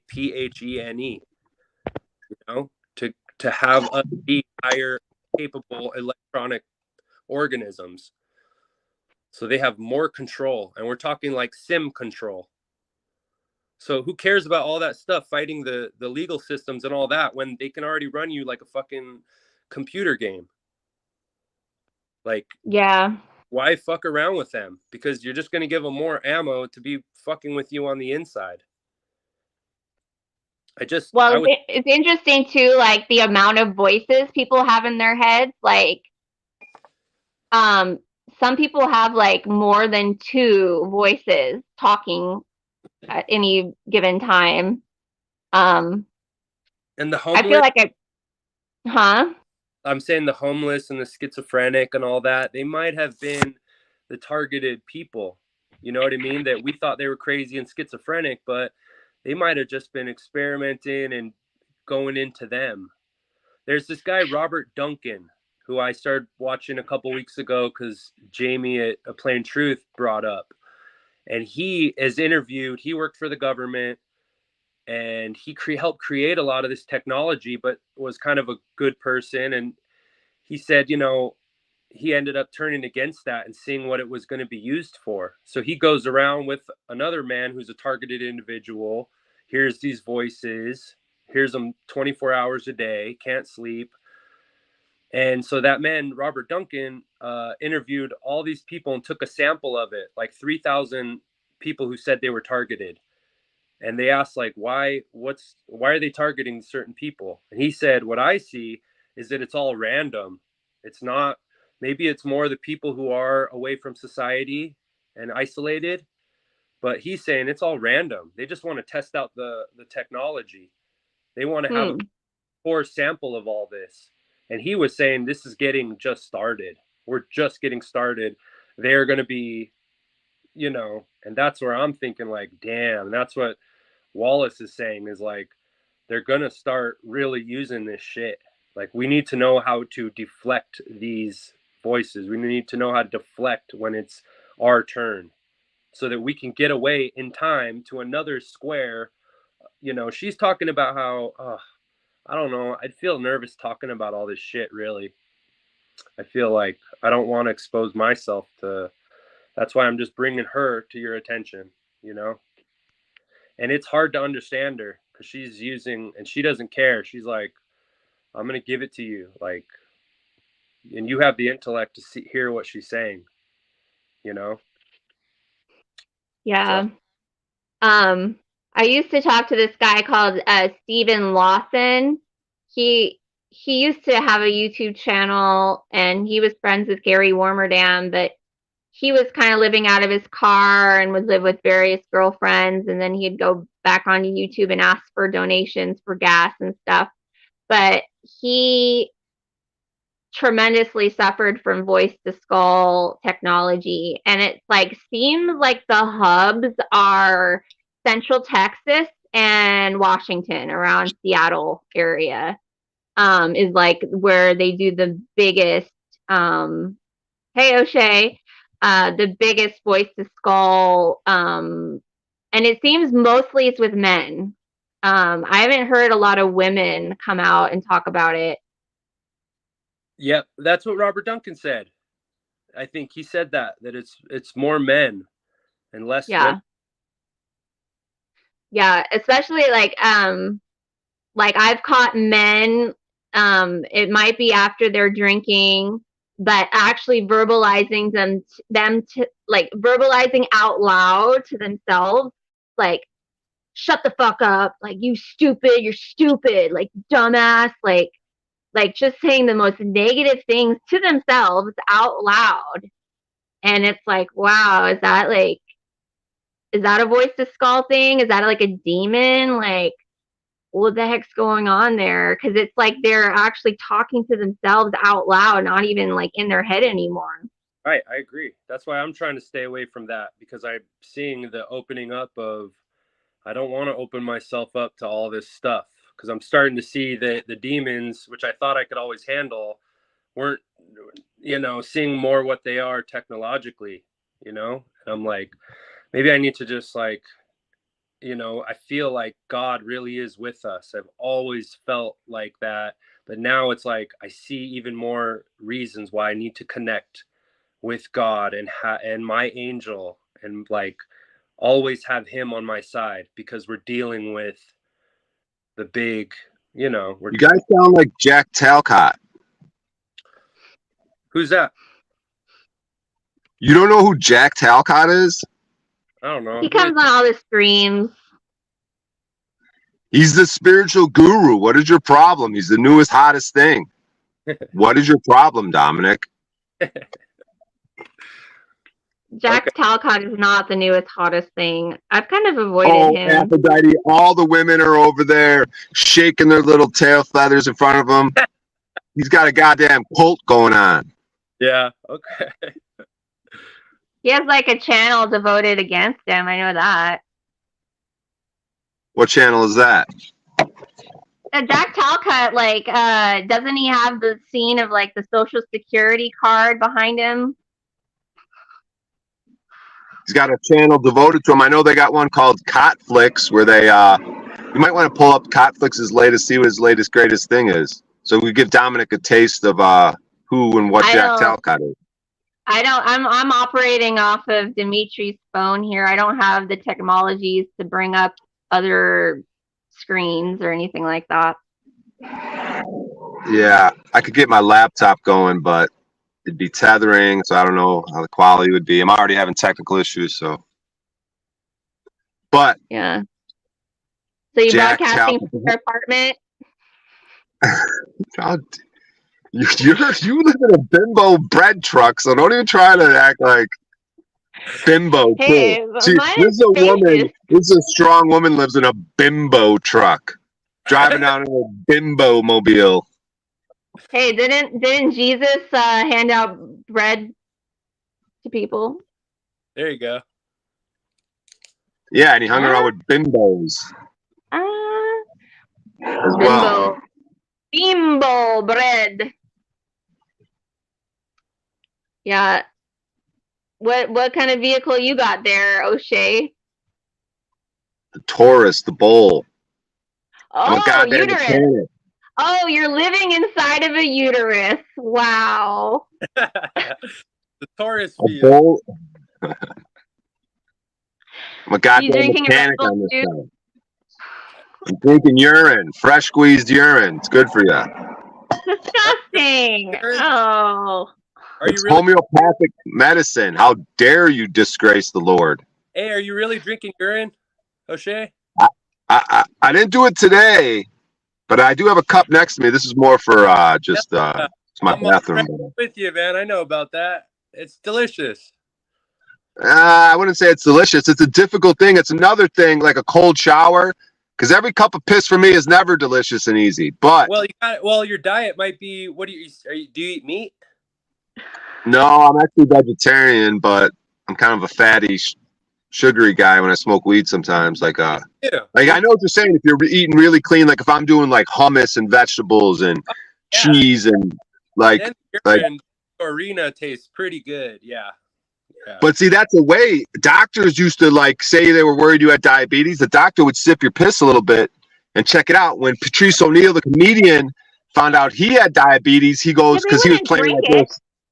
He played like little sexual games with his girl. I don't know if he pissed on her or whatever said, but then she goes to him, she goes, your piss tastes like birthday cake.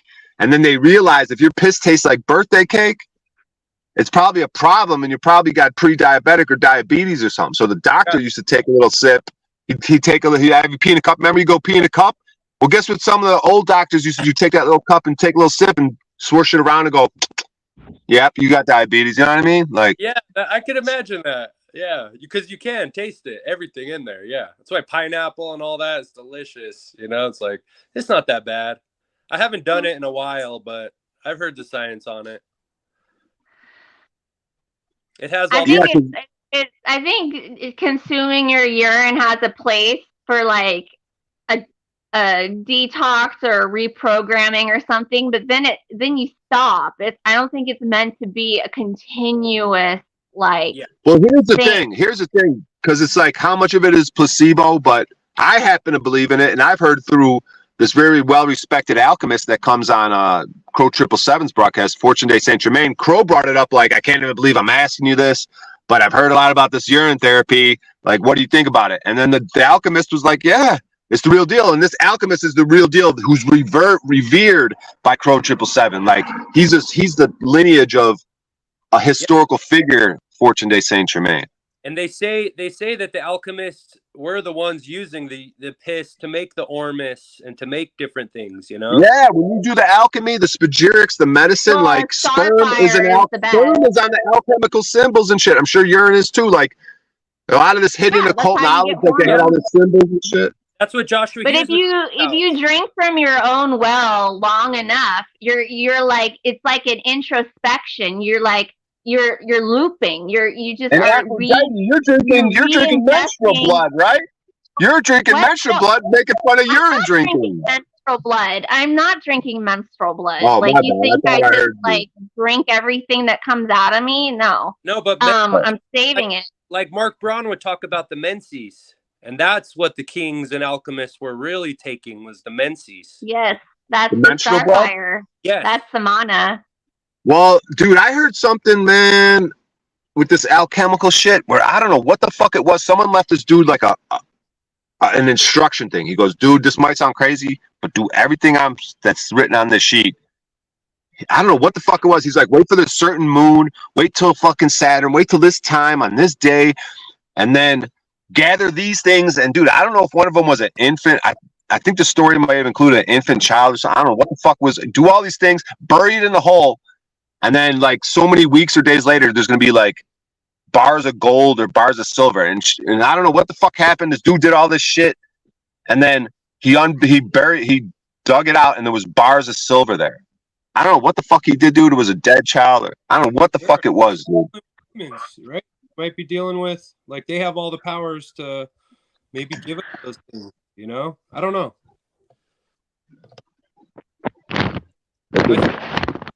Is pretty powerful.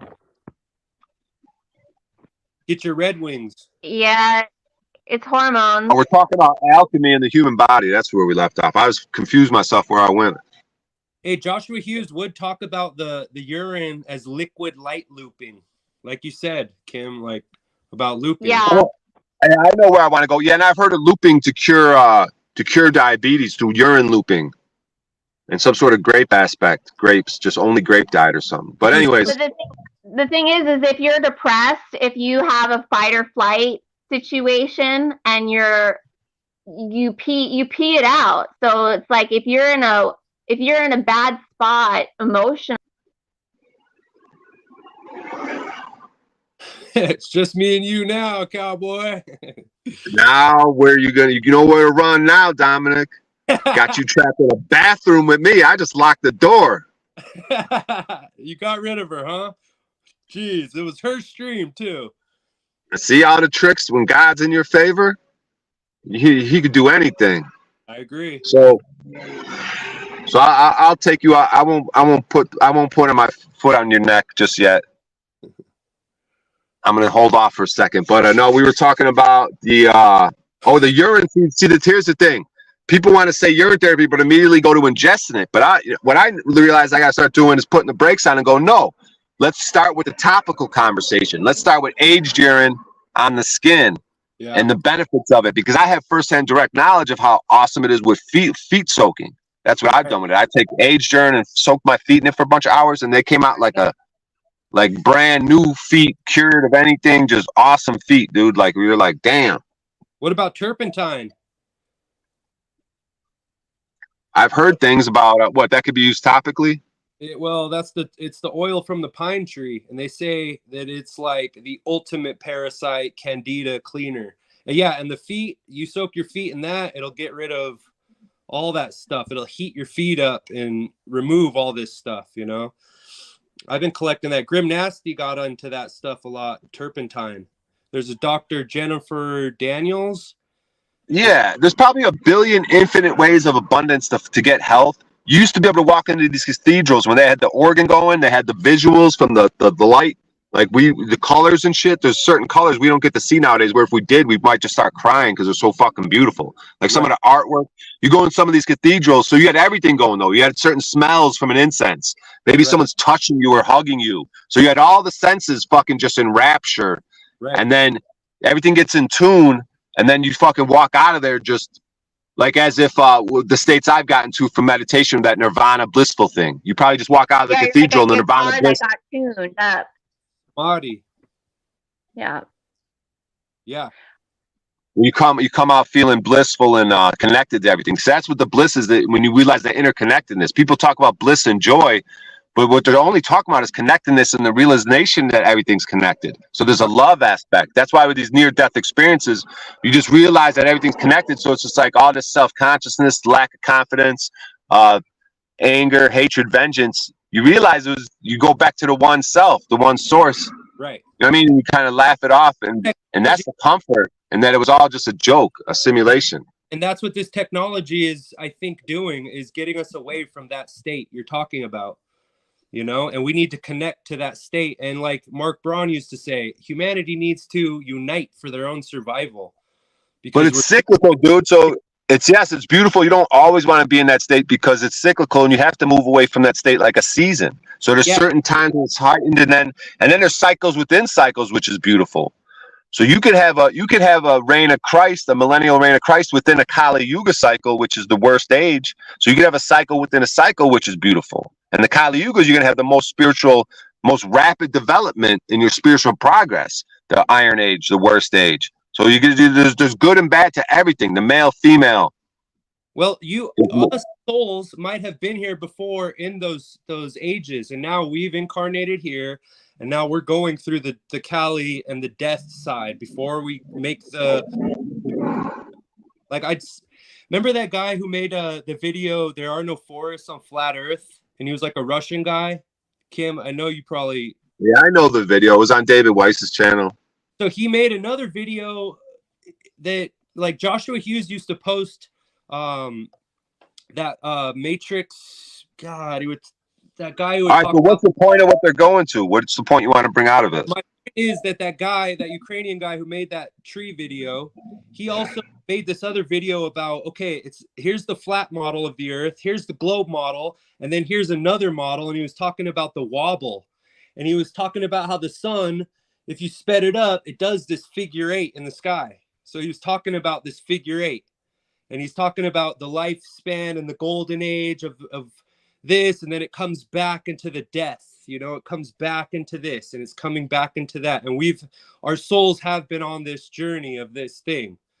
And if you look at that, it's called an analemma or whatever. If you look at it, it's not evenly divided in the circles, right? There's one that's tighter. So you know what I'm saying? Even within that symbol, there's something. It's sort of telling you something. And with the wider angle, might be that the golden, the blissful thing, the golden eras. See how it's a long ass thing, and time is different then. But then you got the tight, short ages of the Kali, the worst. We whip around it. We got to go through this. You know what I'm saying? To have the bliss, to understand the bliss, you have to go through the other shit to understand. You can't just be blissful all the time. That's what people misunderstand. I want to be blissful, enjoy, and go to heaven forever. No, you don't. You'll get sick of it, and you'll want to come back to exactly where you are now. So understand everything's perfect, because you have to go through this. You're not going to know the light until you know the darkness. You know, you got to touch the fire to know to get burned. Yeah, I agree with that. But we don't need to get all woo-woo and not like be in the game anyways and take that and still be bitches, bro. I'm always going to circle back to it. We're not going to get away from it. You're not going to get all in this talk and start cupcaking. We're still going to get back to this is why we're here, why we're in this incarnation. It's to face our fears. And to face death. And we should only be talking about death on these panels. Death is our friend right now. It's the main fear. That's why people are bitches and they do slaved up shit. Well, they're afraid of death. Right? Like we're eternal beings, right? There is no death. I've died. Well, that's easy to say. It's easy to philosophize about, but let's go out in these streets. And when a costume fucking goofy comes tippy tapping on our windows, yeah, but let's hold our position no matter what they do to us. But I'm not worried about death with them. I'm worried about getting locked up. Yeah, you're worried. You're in fear. Great. You admit it. That's a manly thing to do, is say, hey, I'm afraid. I'm a bitch. At least say it. I'm afraid. I'm a bitch. I'm afraid of death. I'm afraid someone's going to hurt me in jail. I'm not afraid of death. I'm not afraid of death. Like, I want to be around so I could see, you know, and everything's meant to be anyway. I'm on this path. I can't change it. Like everything that happens is supposed to happen. You just admitted. You said you don't want to do it because something bad could happen. You're afraid. I don't want to I'd rather not be in jail. Yeah. You are in jail. That's what this thing is. Free yourself and go to jail by facing your fear and be a man instead of a slaved up bitch. Well, maybe you go to jail and then you start talking about who's being a maybe you won't go to jail. Maybe God will have your favor and it'll somehow work out because all people are standing up and they're going, fuck, dude, a lot of these motherfuckers are standing up. Well, maybe God was supposed to come into you so you could protect yourself from that. You don't know I'll go to jail and you don't know you'll go to jail. Just because we stand up for ourselves, it's not guaranteed we'll go to jail. It might be if we're willing to face it. That's probably the whole game of this thing. Be willing to go there and then it don't even happen because God is going to raise you up. It's like V for Vendetta when they found out that they were in jail and the keys were right there the whole time. And they weren't really in jail. It was all fake. Remember that? Yeah, and just like the Trailer Park Boys, when he was in jail having a great time doing his hockey competition, and then the warden was like, fuck this dude's having too much fun. He kicked him out. And he's like, nah, warden, fuck you. You can't kick me out. And see, the warden, you flipped the game on him. You flipped the script on him. I got sent to jail for 9 days, you know, and I was all freaked out. Talk about fear. I was in fucking trauma fear. And I went in there and all the magic I realized was there. The guy who was in my cell was supposed to be there. Our cell number was 33. My locker was 33. The guy's name who I was with, who was a kid, his name was Shaman. And I'm like, wow, there's 2 shamans in this thing. He was a Hopi. I mean, he was he was a Hopi. Or no, he's Navajo. Wow. And so wow. I realized in there that God was with us. And I taught him a lot of things. And he taught me things about how to survive in there. And it was only 9 days, yeah. But I was supposed to, that was a symbolic number for me to go through that, see that God was in there with me. Him and I were dancing and rapping and making music. And so there was beauty in there. And there was horror in there. So yeah, I get what you're saying. It's all an illusion. That we've all had those experiences when we're in tune. Like that's probably why like you had a fearful thing, but you faced the fear and you were in that situation. So that's why all we are is walking opportunities to people at all times. When that cop comes up to my window, there is something about how we're supposed to be like singing and like using our like how you said with your Hopi cellmate, like I was just gonna say before you said that, like I feel like we're supposed to get together and like have like a chorus or like be like singing some kind of song, and that's going to like shake up the frequency. Yes. Yes. Yeah, like how Brian was saying in the cathedrals and stuff. It's all about the getting Right. Like, so the tuned, like the right cop comes up to your window, right? And they're now filming on it, the right? record, right? The Saturn record, we're on the rings of the record, and it's looping. It's like going over the same stuff, and you could see like they don't have any material, like, and I think it's because the real creators, the real lords of this realm, which is us, we're not really creating like we are supposed to be, and all they have is what we create, and then they copy it. Right. I agree with that 100%. So check it out. Like the alchemist said, Fortune de Saint Germain. If you're in danger and you do this thing, it sounds like you. Like if you say you, like it goes like this. You know how you got like Om and shit, but you got you like a bassy, but I think you gotta come deep bassy with it, like you, and it's like if say there's something danger around you and you want to protect yourself. Yes. You know what I mean? Like you go you, and then another technique is say you think you're being infiltrated with shit, demons, something attacking you, and you want to get them out of you. So you make a circle, you know, and you make a circle, and then you step into the circle, and then you picture white gold is the color, right? And you're gonna have a vortex of spinning.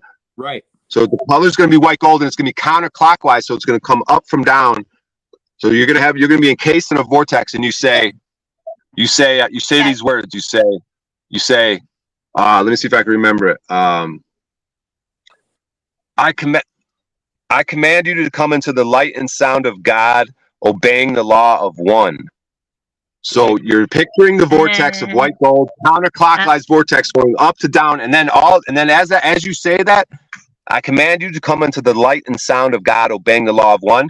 And then you have the vortex and the white gold, and it goes down, and then it's gonna like filter all the shit out of you and put it into the earth. That tornado is gonna go into the earth, and then it's gonna get alchemized through the earth. So all the demons and all the bad things that are gonna get wrenched from you, they're gonna be sad, and they're gonna get into the earth, and they're gonna be clutching and scratching out of you, and they're gonna be spazzing out, but then they're gonna get healed, and it's like dirt or manure. They're gonna get.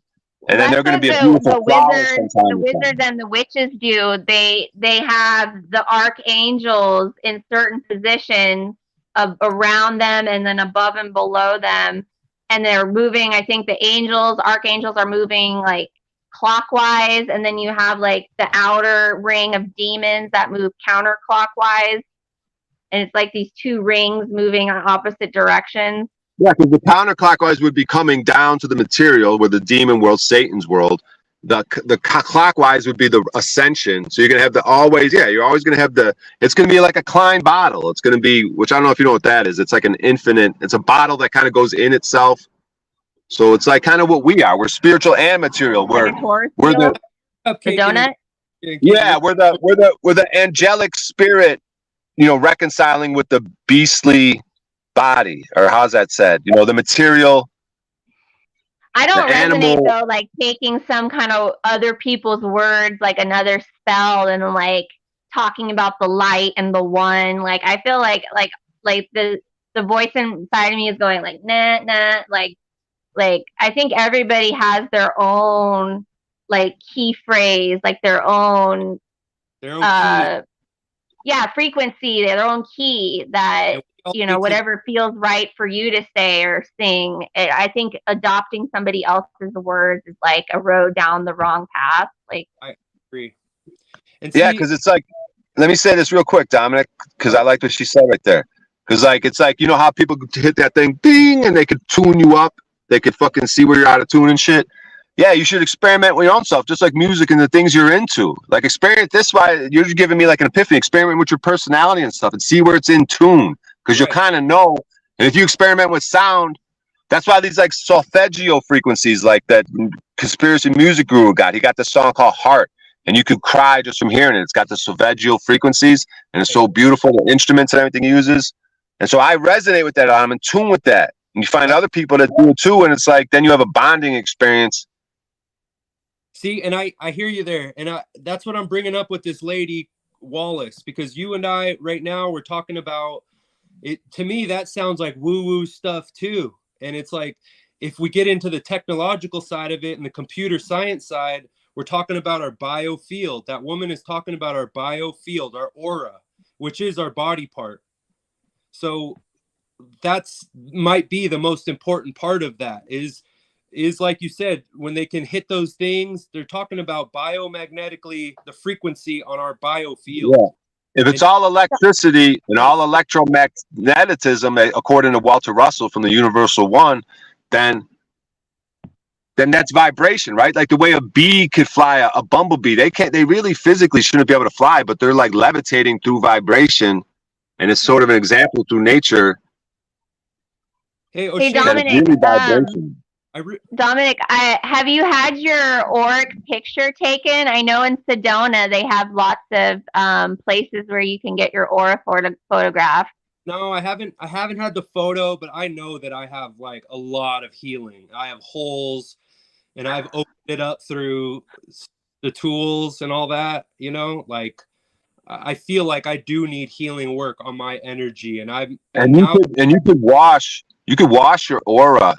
And like, so Fortune St. Jane Germain, I asked him a question. I wrote in the Crow 777, and he answered the question by suggesting this Twin Hearts meditation, which is basically gives your aura like a shower. You start off with a little physical exercise before the meditation, and then you picture like a small earth in front of you, and you get your heart chakra and your crown chakra kind of activated, and you bless the earth. And so what you end up doing is you give a lot to the earth and all the people, and then you receive. So in order to receive, you have to give. And so it works on that aspect. So it's a way to get rapid illumination, your path to illumination. Like it's a rapid way to do it and clean your aura. So hey dude, I think you should also watch this woman, and just like you might not resonate with it right away, but give her a listen, okay, on Odyssey. And her channel is Synergy, and her name's Sabrina Wallace. And I think like she's bringing in the technological aspect of what we're all talking about. And we might have been given all this woo-woo stuff so that we don't really see the basic science of it and what they're actually doing. And it's documented, and it's in their patents, and it's in all of that. It's actually more technological, factual than woo-woo stuff. Yeah, but yeah, you just gotta be careful with going on that science route, because they like to kill spirituality. So it's like we have the evidence. We don't need them to say, oh, I mean, it's nice when they print it out on paper and it's like whatever, like, but we have that. When we know, we know. When you know, you know. You don't need them to print it out. No. This woman also knows about God, and like that's the savior is like. And so she could be on this thread right now with us talking about this. She's just talking about it in a different aspect. And I think God, it really is our savior and all that stuff. And we need to keep connecting with that source, because that's our protection against demons, computer programs, the interface of our electrical biofield that's around us, which is our aura, which they wanted to move that into the woo-woo. So that we don't really know like how it's happening right now and who's at the helm of it. I don't know. Yeah, just be careful with the language of always needing to be protected. Like you're the protector, you are protected, and just that's with that knowing. That's the thing too with the meditations and the solfeggio frequencies that are recommended. It's like if you're listening to these mantras or these tones through your phone, like how clean is it? Like how solfeggio is it if it's being filtered? Yeah, that's why getting in person and doing it ourselves, even if it's like you know how, like, imagine if the three of us were in person and we said, okay, we're all gonna try to sing. You know how silly we'd end up looking and laughing and being kind of little bit, unless everyone's a real good singer, and then it's like a competition thing. But like, you know what I'm saying? If like you just the experience of like singing in front of other people, it's just silly and you get embarrassed. But then to actually try to harmonize it, if you all do Om together, or like you said, find something you kind of like that resonates with you individually. Like if you're just humming along, and you're like, oh, you know what? This soothes me. I kind of like when I do this frequency. I wonder, and then compare it. Be like, I'd be like, what frequency is this? I kind of just came up with this in my head and I voiced it out, and then go look. And you could talk to someone who's maybe has an ear for that shit. Goes, oh, that sounds like a fucking C minor or some shit. You know what I mean? Or whatever the fuck. You know what I mean? Or a frequency of 528 hertz or. Yeah. I recently came across a channel called Minds in Unison, and they're on YouTube, and they're playing binaural beats, but they're like masking in there all these things like how to stop drinking or how to stop smoking, and they'll just have things masked all in there. And then it got me thinking, like, shit, all these binaural beats I've been listening to that are like millions of subscribers on YouTube, man, what were they fucking masking in there? The same shit being put on television. Shit that our subconscious. Oh yeah, I've been watching TV now. I haven't like been exposed to TV for a while, and having TV, available now, and I'm watching cable and stuff.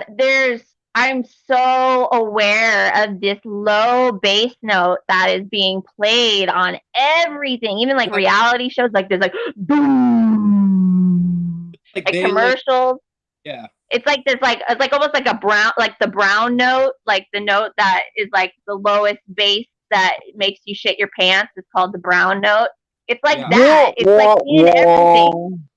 And maybe all of us are on to something actually pretty important, which is we need to create our own keys. We need to sing our own fucking frequencies. We're the creators. Imagine if someone was coming at you and you just start singing at them, bro. I was going to say the cop comes tippy tapping, you just start singing, bro. And they're filming that, right? And you can get the record of it, the FOIA, and then make the video. He's like, license and registration. I'm just like, I started getting some opera shit going, like, oh. And then other people start tuning in and start people walking up. They just start singing, bro. It's like you're doing some vigil, dude. You start singing some church shit. You start, holy, holy, holy Lord, God of power, God of might, heaven and earth are full of your glory. I get it. Hosanna in the highest, Hosanna in the highest. They might just leave you alone. You're right. I think that's how that works. They get scared, bro. They'll be like, they were just playing that in church. He goes, I wasn't even paying attention. I know that's from my church where I don't pay attention, and I give a little money and I think I'm cool. But this motherfucker's sitting here in my face singing it for real, for real. We do it for playing church to look good in front of God. He's doing it and willing to go to jail. He's really doing it. To defend himself, yeah. They say you should imagine that there's an Anubis on top of your car, that dog, and he's on top of your car. And no cop will mess with you. Just imagine he's sitting on top of your car. And another one, too, that Bobby Hemmett kind of showed me. Bobby Hemmett is like a black spiritual teacher. Like, I had to go back into all his videos. Joshua Hughes used to post his videos. And he talked about you get the Myers rum, and that's from the Caribbean. And you take that Myers rum, and the goddess and the gods love that. And you spit it in all four directions of your car. And you could fucking be going 90 miles an hour, blow past that cop, and then nothing will happen to you. Yeah, it's a good thing. You just blow alcohol so your car reeks of fucking alcohol, and then when it comes tippy tapping. No, but if you believe it, though, see, it's all medication is 75% placebo effect. So if you're doing whatever the fuck you do, if you believe it, the cops, it's all your conviction. When you move to court, when you talk to anyone, if you really, it's like people got to believe that you believe it. Right. That's how you can. That's how you can move someone. If you're just saying it, that's what I'm saying. That's what we do a lot. We talk and talk and talk. But see, I'm nervous about all these tickets I got, but at least I'm still facing it. At least I'm still not backtracking. It's like, let's see how it all plays out. And maybe your role, dude, is to go fight that and be the hero there. Maybe something that I wasn't my thing. Maybe you're the guy to go and help people and show you got the fucking. And I've been doing it like in Florida. Like I'll tell you, motherfuckers. Like in Florida, I got the tickets. They put warrants out, and I was scared. And then the cops came and they go, "You know, you got warrants? Yeah. Okay. Have a nice day." It's like, what? I thought if you got a warrant, you go to jail. No, it's an in-state pickup. I'm not in Florida.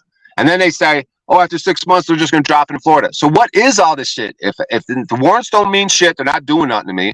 If it's shit's going to get dropped anyways, So then that's an example to you guys. Like, hey, okay, I don't have to be so scared. Maybe I could get this shit. But the warrants for you, that was just by the book. You were in another state and there was no extradition to that. So they're like, oh, it's by the book. They can't get you on that.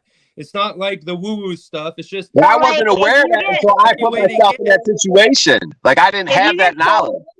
If you get pulled over in Nevada, can they look up your license and see that you have warrants in California, or it's not crossed? Yeah, but they're not over a misdemeanor. They're not going to extradite you or whatever. And even if they do, you're like, you guys are pussies. Well, doing this over a misdemeanor, there's no loss, injury, or harm. Like they're just going to fail in front of God, but they're not going to do it anyway. So that's the whole point. It's like all these fears we have. Like Mark Braun used to say, everything's by the book. They're playing by the book, the black book. That's why they swear on the Bible. So every state's different. Arizona, they won't extradite and all that. Other states are different. Some states will extradite your ass, and they're going to try to get you any which way. So if you want to be the hero in that, that might be your path, dude. That's awesome. Like, great. I will watch your videos. I will support you. I will be like, this motherfucker has the balls to go against them. But I'm saying, like, it isn't, they will try to get you any which way, and it's by the book. They're off of money, and they're off of money off your straw man. If they put you in jail, they're, the judge, the prosecutor, and your attorney, they're a three-way off your trust, the beneficiary, the trustee, and they're playing roles. That's why I'm saying you're in a fucking satanic church. So that's where it gets like, you better have the balls and the know-how to deal with them. And they are. Yeah, but how many of these communities have all this information right now, and no one's willing to, no one's like, willing to do something about it, bro. Everyone's worried to go. Everyone's scared to go to jail. That's the bottom line. And my friend, before I went to grad school, my friend Beth, who later became a cop, and her dad was a cop. Like, she came from cops. She told me how to get out of a DUI. I wouldn't recommend it, but I've never done it. I think she did it.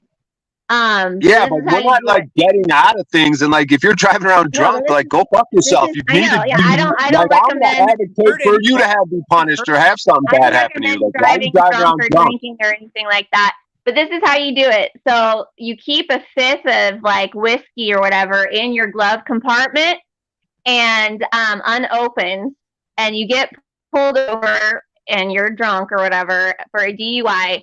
You roll down the window a crack, and then the officer comes up to the side of the window.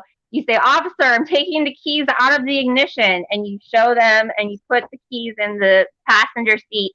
You open the glove compartment, you pull out the fifth that's unopened. You say, "This is unopened," and you crack it open, and you down it right there in front of them. And this was before like the body cameras.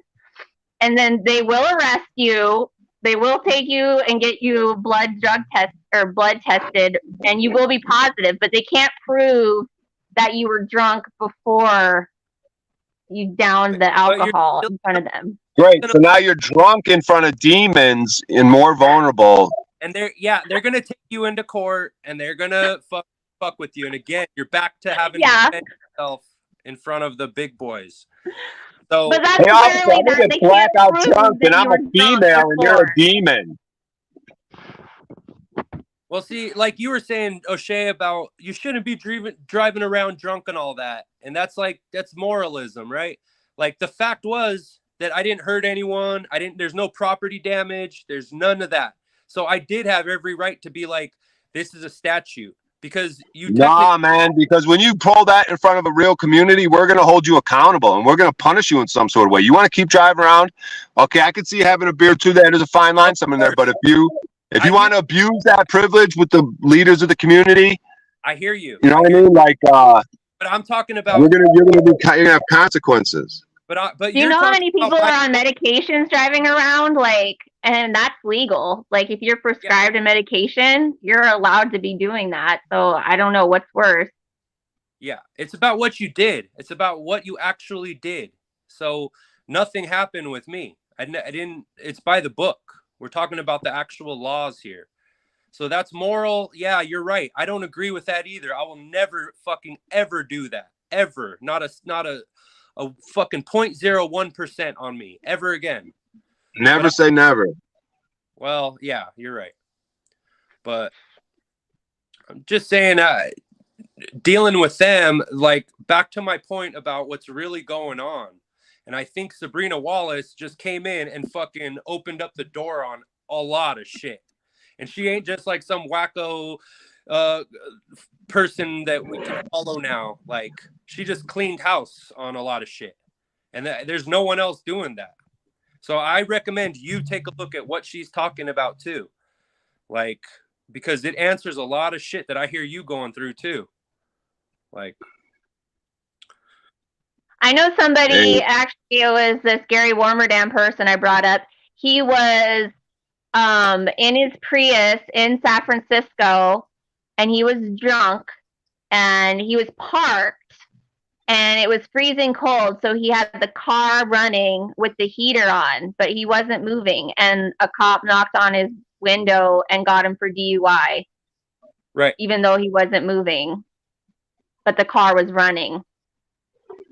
When I went to all I knew people who had issues with alcohol. Everyone who was in there was for alcohol. Like, the first fucking holding room I went into, I was thinking, oh, I'm just going to be like light sentence people. I had Indian guys coming in who looked like they were straight out of the plains on some fucking war field. And they got all fucked up, and they armed robbery on people, like going away for 7 years. And these are guys, and we're talking about the Kabbalah. We're talking about a lot of spiritual shit. Like, one guy, GTA, he's in there. One guy, armed robbery. They're worried about going away for 7-8 years. Like, everything was alcohol related in there, you know, like getting out of our fucking minds. And I just, like, we just gotta alcohol is but pretty not good for you. But it might be also a sacred tool as well. Like, I used to always think, oh, like the AA model, it's just the alcohol. As long as I don't drink, I'll be okay and saved and all that. And that just didn't work.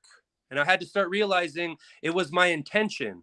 So like that Myers rum, I took that Myers rum probably 4 months ago, and I said to God, like, please help me.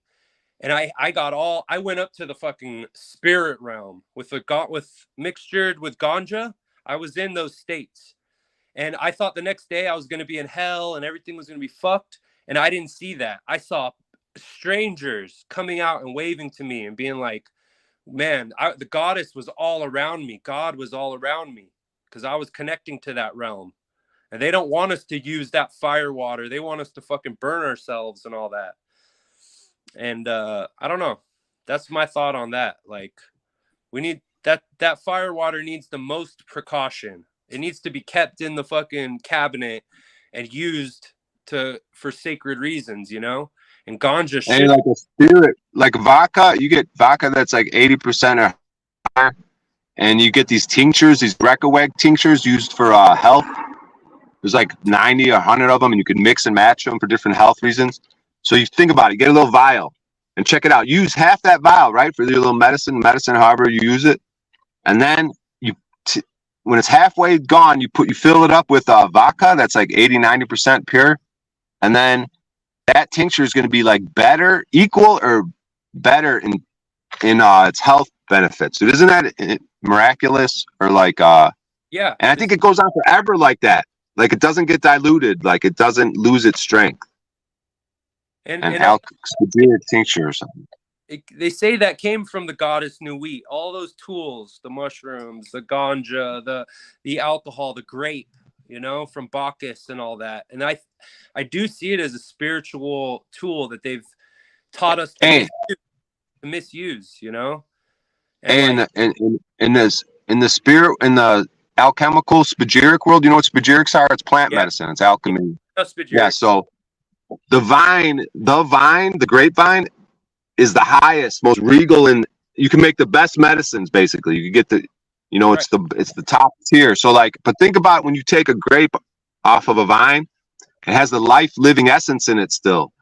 So you're taking it directly, it's still alive, and you're putting it directly in your mouth, like with the life essence still in there. So that's why the grape is beautiful thing. It is, and I just think we need to have caution to all that and use it with the most precaution, because we do use it, and they have a spirit and they take us to these things and show us these things, but then what happens the next day? It throws us way below that level. Like cocaine, people who take cocaine, yeah, they're connecting, but then what? They're fucking 10 times deeper in hell, and they have to release that out of their blood to get, so I do see these things as tools, just applied the right way, Yeah.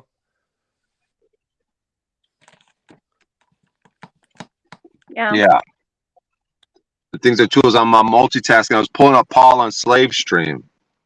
I want you to simulcast. Is he live right now? Yeah. I want you guys to go on his show. If you had a laptop, you could go on his show on your show. He just talks over me, and then if I actually have, like, I always have like something important to say, or like a retort to what he said, and he'll just block me. Like, he'll just like cut me out. It's like the most childish way to. But have you ever had like a back and forth with him? No, I can't, because he'll literally just X me out. He'll like take me off. You're like, silence, woman. Know your place.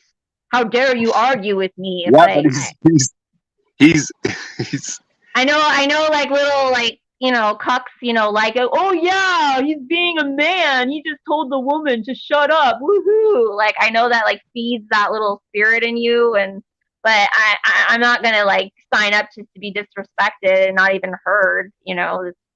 Hey Brian, let me ask you. Point? Brian, you're like a real guy, huh? Like you're not like who you're a legit person that's not. I'm asking you, like, are you a legit good person who's coming here, or are you someone who's like knows more than he's talking about and trying to control things or misdirect us? Like, I want to know, like, everyone who they are. I feel like I've seen Kim for a while. Yeah, when you ask that question, though, we all have our subconscious motivations, which I'm learning more about, which I never even thought about. But the subconscious plays a lot, if not even more of a crucial role in our lives, right? Just like our autonomic nervous system plays a key role in our functioning, as opposed to the things we think about. We don't even think about breathing half the time. You know what I mean? Breathing is like autonomic. We could control the breathing, but we can't necessarily control our heartbeat. I mean, maybe with advanced techniques, you could I heard some people can, but that's more of an autonomic function, which I relate to the subconscious. Like, what is the subconscious? What are people's real motivations? Like, what is going on in this world? And subconscious rules the day. Right. So I need to learn more about that to answer your question. Like, I'm realizing that I'm not really a student of the subconscious, and I probably need to get versed up in that area, because it's probably like, playing more of a role than I realize. It's like Joshua Hughes would talk about that subconscious, and he would say it's 99%, and our consciousness is just the 1% of what we see. It's the iceberg.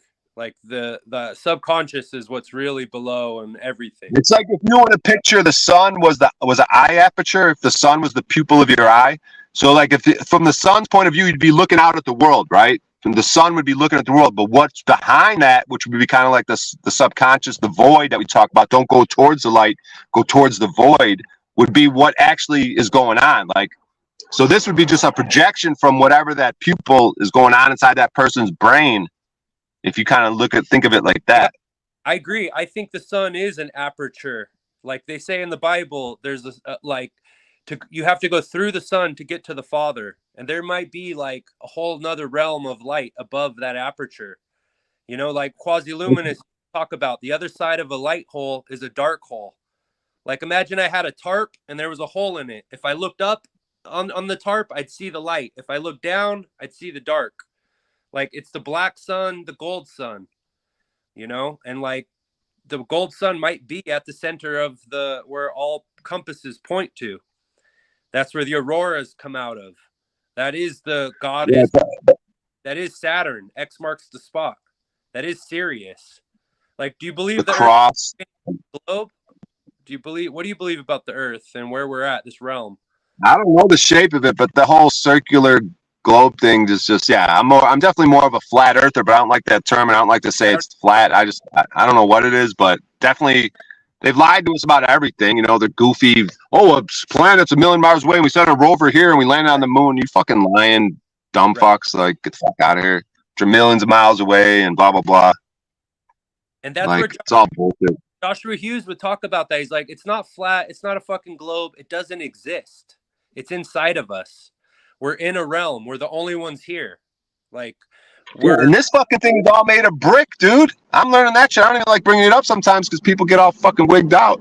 What? But the motherfucking thing is all brick, dude. The mountains are all brick. This whole thing was made of red bricks, dude. I don't know how or why. The whole fucking thing, dude, was some red brick shit, dude.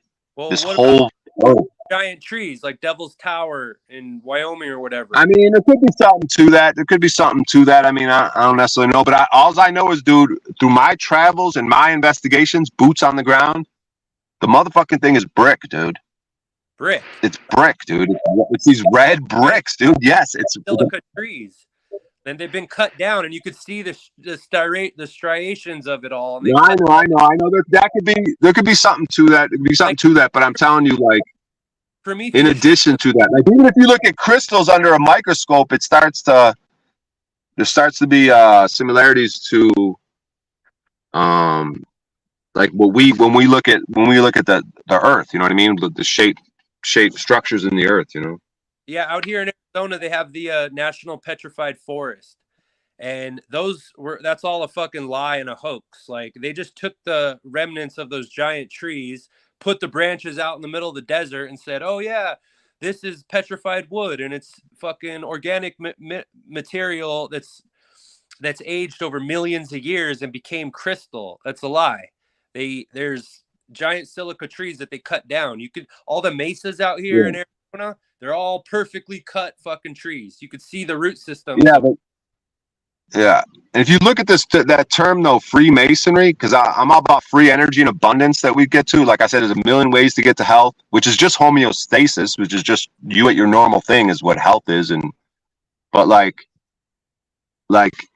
Freemasonry, free energy, Antiquitech, energy buildings that are energy fucking either producers or harnessers or whatever the fuck. Are you a Freemason? Am I a Freemason? No, I'm not saying I'm a Freemason, but I think there was probably something noble about it at first. There's probably something noble about it that's gotten corrupted, just like most things, most awesome things. Like at this time, like even a church, even the Catholic Church, maybe at one point had some sort of nobility, something good going on, but it's been fucking corrupted probably. And like, because power, because eventually you get power. If you got good shit going on, you're gonna get power. Then the power gets corrupted.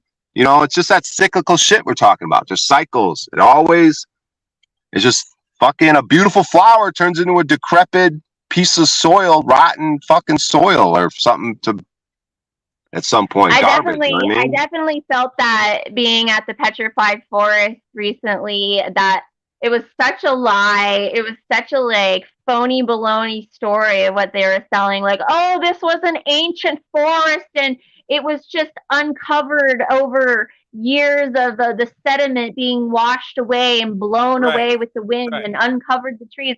I'm like, this looks like this was a forest that was like laser, like a big machine came through, like with lasers and like lasered it all to like, and like as it was lasering it, it was like petrifying it. Like, I was like picturing these big machines coming through, like in Avatar or whatever, and just like clear cutting everything. Gaslighting a lie. Everything we've ever been taught. They're like perfectly. You go to anywhere. Bones of you go anywhere in the United States. Fell, like the thing like fell and like broke into perfectly sliced slices. Like if it would have broken on more of like a jagged way if it was.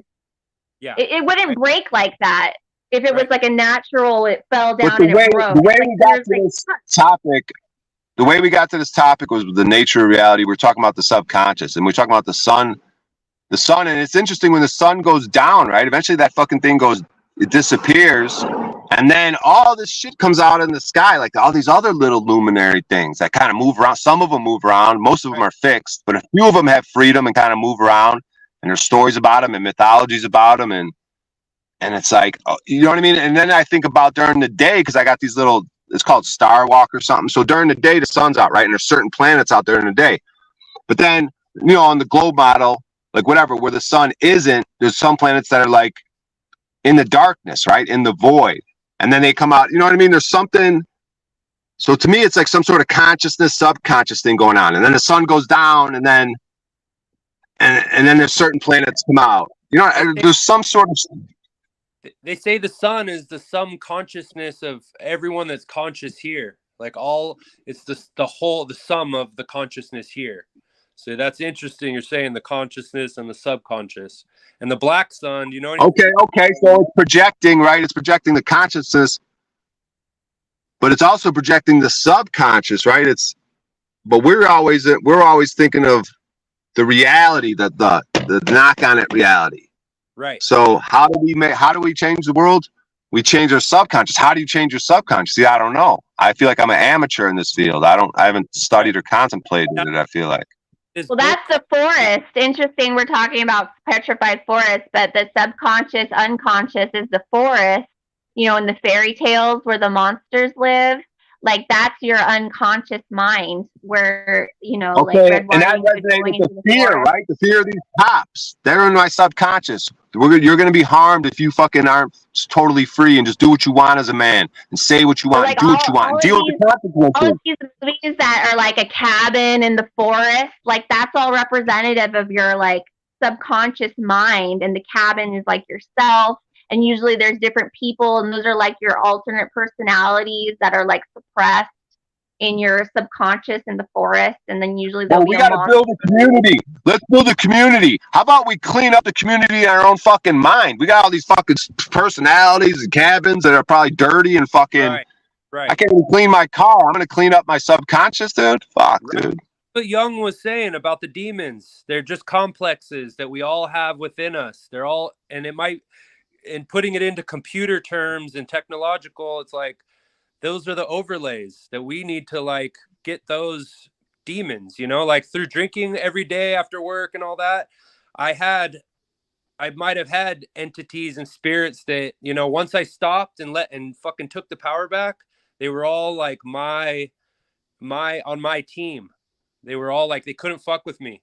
You know, like I took that energy back. I discovered and I identified my demons, and I saw them and I brought them to the light and I controlled them, you know? Yeah, definitely. Like when you're drinking, like when you drink or you take substances, it's like you go to the back seat of your car and you let something else drive the car for a bit, you know, and you're still there. You're still witnessing. You're still like, you know, in the car, but you're not driving it anymore. You're letting something else drive it. Tricky part is thinking that you are driving it. Right. Yeah. Aware you're not even aware you're in the back seat. Yeah. Think you're driving, but that's why it's so tricky. It's like to use that shit, you got to be a shaman, alcohol kind of shit. Some people got like a whole bus, like a bus of it, like rotating drivers. Right. All right. On that note, I'm gonna cut it off. It's getting kind of long, but for sure. Thank you. Thank you so much, Dominic, for joining and talking, and Brian, thank you so much. Yeah, thanks, man. As much as I want to strangle you, no, I'm just kidding. No, thanks, Rick. Thank you, chat, for joining. No, this is what we do. Let me say a final word, if I may. Please. Can I say a final word, Aphrodite? Please. Yeah, thanks for having me. Thanks for facilitating this, Aphrodite. And you got an example of how I like for where we should be moving. We come direct, you know, see how people react to it. This gentleman was able to get triggered, but also then we could all come back to center, and then we could explore with that. We could have give and take with it. So we don't have to always be boom, boom, boom. We could yield, you know, the feminine aspect, yield for a minute, you know, maybe circle back to it later. But I appreciate you guys. I appreciate you facilitating it, and appreciate you being here, Dominic, and the chat and everybody. I really appreciate you guys. Without them, we got nothing. So thanks for the conversation down there, and I'll exit with that. Thanks, guys, for having me. Thanks, Brian. I'll see you later. And check out Sabrina Wallace Synergy on Odyssey. Check her out. Oh, definitely check it out. She'll give I hope everything goes well with your lady, Dominic. Thank you. Sorry if I caused any problems. I'll deal with it. Thank you. All right. Thank you. Bye, We'll talk again. everybody. Okay. Bye. Okay. Bye.